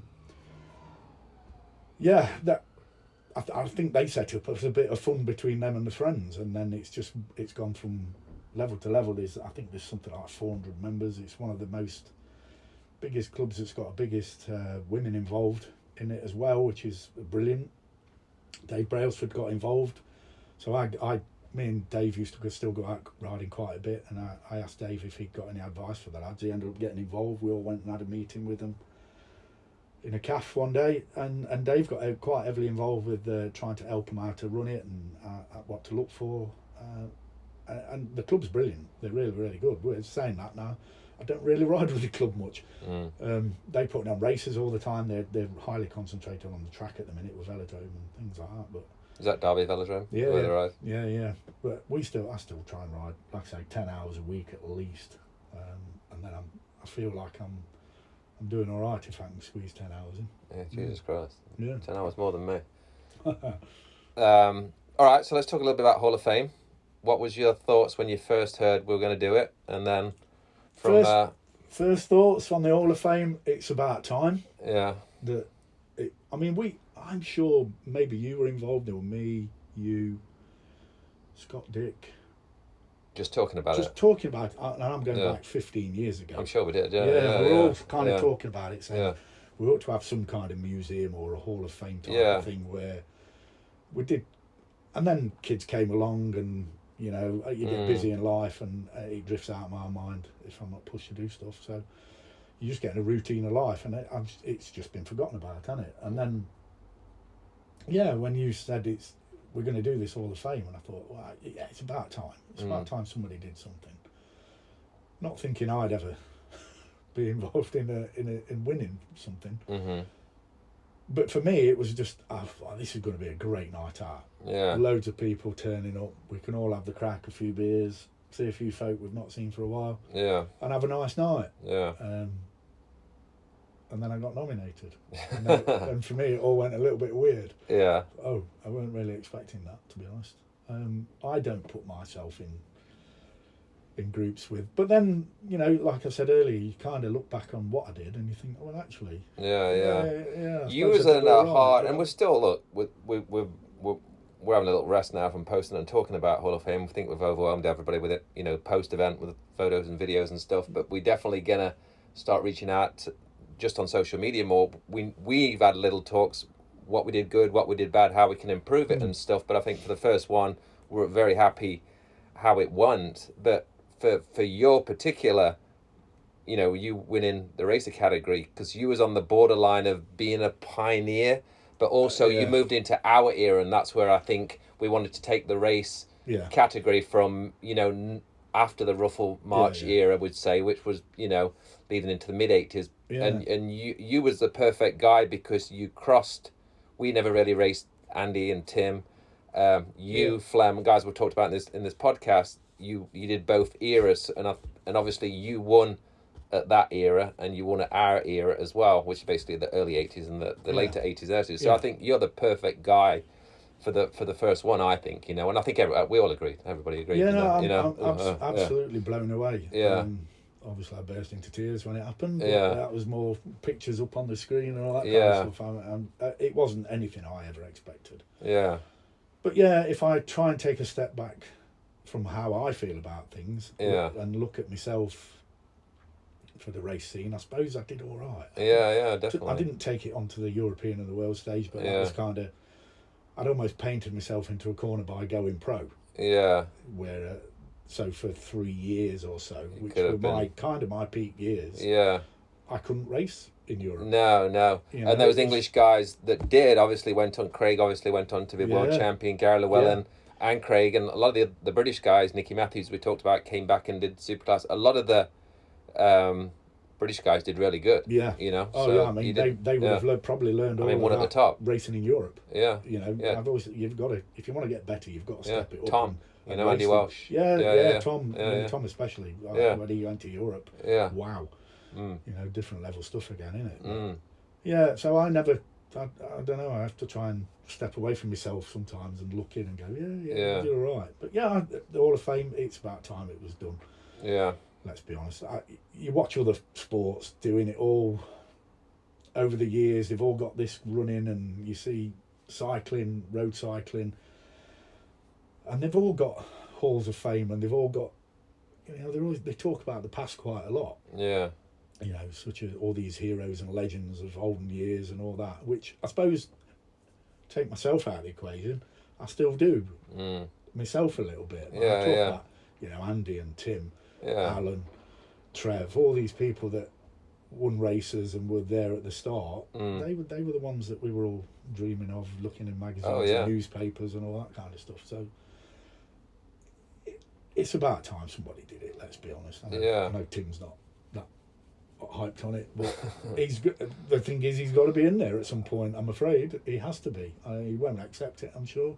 He'll be grumpy again. But it's a whole other podcast dealing with that guy. But generally you enjoy it. I could tell I was watching you during the night, and I could tell that you know, I enjoyed it. I didn't drink. I wanted to just observe and talk to as many people as can, and I think you was a proof of one of the, you know, certain people's that could have gone either way if they liked it or not. And watching you and seeing that you enjoyed it, I think it proved to us that when we've been talking, you know, post event, that you liked it, and I loved it. That for me, it's, to just see people you've not seen for years. And have the crack, and even just catch up and how's life going with them and all that kind of stuff. You know, it's it was a lovely night out. Take away the Hall of Fame thing. It would have been lovely just to get all them people together and do that anyway. I would have liked that because I could have drunk and jump in there, but I was just always worried about stuff, and I was trying to observe and, you know, just all the stuff we had to do. But such a good night. It really, really was. There were still people there that you wish were there, and then even when I came away, I'm thinking, what happened to you know? I talked to Mel Favell. And then it was only when I walked away I thought, I wonder what happened to Jared Potter. Jared used to ride for Mel's shop. What happened to these kind of people? Are they still involved? And all these names start popping in my head. And I think eventually a lot of these, you know, even since the event, people have, we didn't know about this, and you know, not everybody's on Facebook, Instagram. So as slowly as it grows and builds, and more of those people will come out the woodwork. And I mean, seeing Keith blew me away. I've not seen Keith for donkey's years. Just seeing him was absolutely brilliant. And Mike Wong's talked to you a little bit about in the background about helping on next year on some of the categories and stuff, and getting your input. Already. I said, I might have to start getting my magazines out then. I know, do some research. I've got to trigger the brain. Well, that's what we want to do. Some of the winners, we want them to, because obviously that's their category. We want you to help us to carry on evolving it in each. Same as the, you know, obviously with freestyle, and I talked a little bit to Stephen on Saturday, you know, about the King of Dirks. Everyone's got different perspectives and stuff, and we want to have more specialists in each category, like they do in the US one. So it's not, you know, just the same. I'd feel comfortable freestyle guys taking care of freestyle, you know. So and then we want to do that same with Racer and Pioneer, and bring in former winners in to help. Then I think that will make it more prestigious as it grows, you know. So I mean, well, you've got to be in there at some point. That's it. With the rules, if you work, you're not allowed to do that. So I think you won't be running it forever. I'm sure. I really, you know, some of the questions, and again, we're gonna do a whole Hall of Fame podcast with ideas and things to talk about. But I would hope, because a lot of people, what about Kelvin? What about Liam Phillips? What about Schnees? We hope one day we can just hey guys, take it now. It's yours. We've done it for 5-10 years, and we hope that them guys will, you know, Kyle Evans, people like that would the new breed, and they've got to go in there at some point. Yeah, because all them guys need to do it. But I think we've got enough. There's enough history, you know, for us to bang through it for a few years, and then hopefully pass it on to the next kids or grown up kids for them to move into the newer era, you know. Yeah. So and we can all sit at the back and drink and enjoy it like that. Then, you know. Well, like I did. I was halfway through cutting into my pie when they announced mine. Right. And what? Yeah. What? Hey. Yeah. Yeah, and I think I might have still tried to get a bit of the pie in my mouth. Right. I was trying to walk up on stage, but. Yeah, no, it was great. You know, and we're really happy that Jamie Bestwick came. Yeah. I mean, because I think he gave us a lot of credit, and he's such a great, he's a great talker, brilliant. Speech. Yeah, with the microphone. Yeah, you know? he's obviously had the media training as Jamie because he was there on the mic. But he's got little jokes and stuff, and remembers things. He's and brilliant, yeah. Jamie. And the speeches he gave, he just sit there nodding, going, yeah, that's how I feel, but I can't articulate that. Yeah. Sorry. Not when I'm, about to And cry. Jamie was really, he was really motivated after I can help and be involved and stuff. And so really I think it was really great. We knew it was going to be a little bit tougher on the freestyle side, but I think we're really happy how it went. And we know with Will at Dig helping and let's say getting Jamie involved and all you guys in the categories. Well, they've got to be in it at some point, Will. Yeah. Yeah, definitely. So the stuff they've done with Dig and all that kind of stuff. Yeah, absolutely. Yeah. And it's all, just more stuff we can build on and do. And so yeah, we're really happy how it went, and we're glad that you're happy. Like I say, I really watched the videos and watched the night and watched the people that won to see how they would react to it all. And it seemed like, you know, Lisa Wright and everybody was really into it. Yeah, so it was a great Sarah night. Jane did a great job. I mean, Sarah Jane, she's I know she was already doing it, but it's kickstarted into racing. She's on the news. She was on the news at 10 the other night, and so I think it's great, you know. So all good stuff. I'd honestly say, even if you're not that interested in the awards side of it, you've got to get there. Yeah, just for the reunion social part side of it. Yeah, it's fantastic. It was a fantastic night. It really was. Absolutely. Absolutely loved it. Good stuff. All right, so let's start wrapping this up. We're going 2 hours, and we're just blown through 2 hours, but there's so much more. Let's finish it off with some of the guys that thoughts on some of the guys you raced who you like. You know, I guess we've talked about Ruffalo March. You know, you was one guy I wanted to debate basically. Like, you always gave Gary Llewellyn a lot of respect because I think you knew he was kind of like you in the talent department. Gary, I'm gutted it went wrong for Gary in the end, I suppose, because Gary, for me, he reminded me a lot of myself, I suppose. Yeah. We were a bit kind of wayward kids. Again, I said it before, maybe there's a few of us back in the BMX days, if we'd have done it now, we'd all be diagnosed with ADHD or autism or something along those lines, you know. And I think Gary was probably along those lines as well. Yeah. He was a bit of a rebel. He did daft things. We all did stupid daft things. He was very talented. But he was awesome on a bike. Yeah. I mean, absolutely awesome on a bike. Again, I talk about that looking up and down the gate, and who was I worried about anybody? Yeah. Probably not. But I knew if it was a certain type of track that Gary was just gonna gonna outpace me. I think he was one guys coming up that could have, if he'd have took it, should have you and him could have really gone. Yeah. It could have been you and him for a long time. Gary, it's hard to describe. Obviously, he rode very like Wayne. There was that gangly kind of look to him. With a really high seat post. Winston the same. But he could speed jump. He could jump. He got everything really as a racer.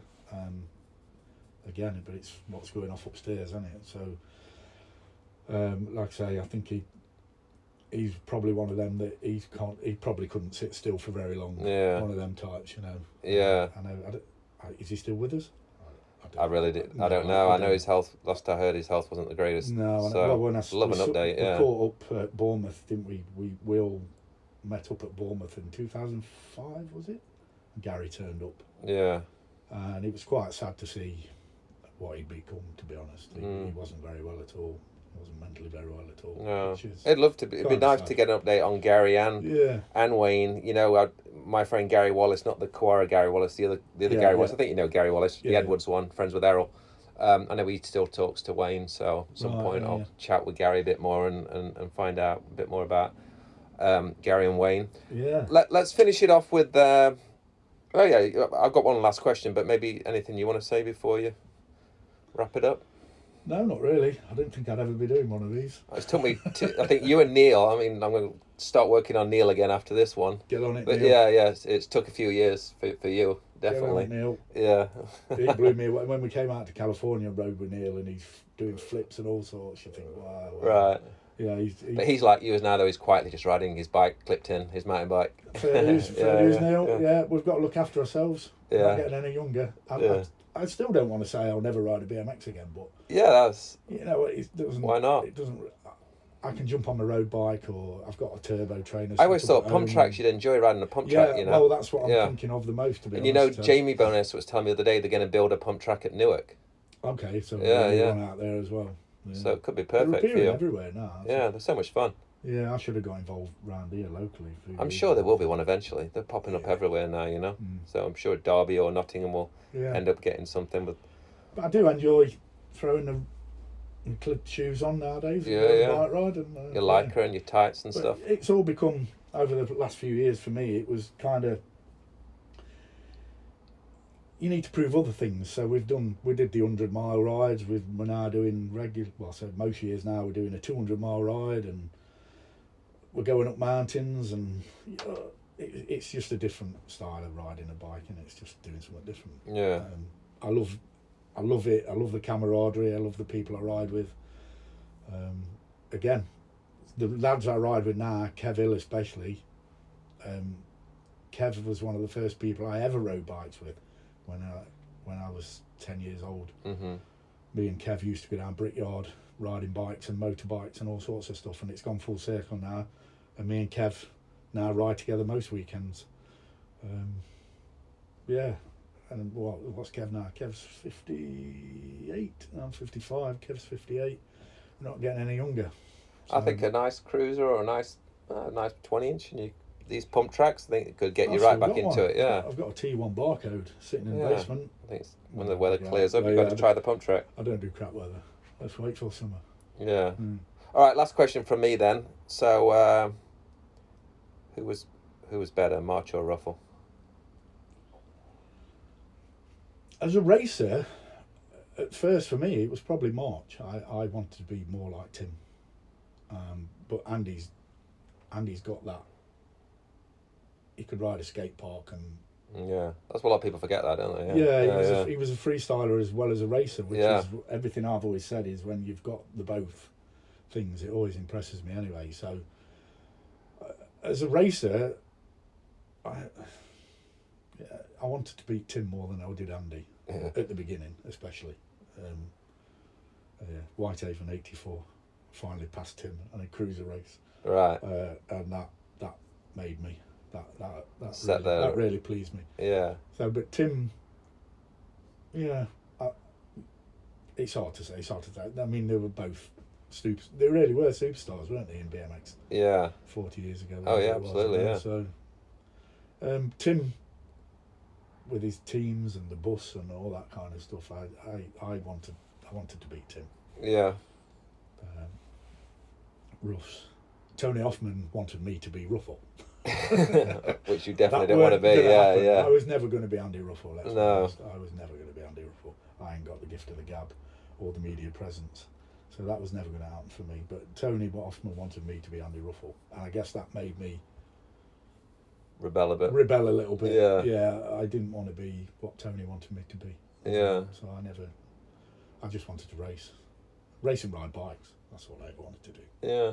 Well, you definitely had a good run, and it's good to see you still riding bikes, and the Hall of Fame stuff is great. Having you involved in that will be even better. And I appreciate that. That was a great conversation. Like I say, I always love doing them with people that didn't want to do them and haven't done one. And I totally enjoyed listening to that, so I hopefully enjoyed doing it. I'd still rather do one if there were a gang of us. Yeah. We will at some point. From that era, and we all just sit and have everybody wants to do them Paul, let's be honest, yeah. some of it might be X-rated, and you It don't matter. Don't matter at this point. Yeah, a lot of people will say, I was talking to Chico, and we wanted to do a podcast with Chico, but I really want Paul to be, there, but it's hard to get Paul to move, So you and Paul remember loads of stuff. And yeah, it would be nice to get Paul involved in one, and we'll get him on the road one day. And just sit and laugh about some of this. Yeah. Daft things we used to do. And right, there's plenty more stories. There's plenty more to do, so maybe we'll do it again down the road. But I appreciate that, Geth. Great chatting, and thanks a lot. See you later. See ya.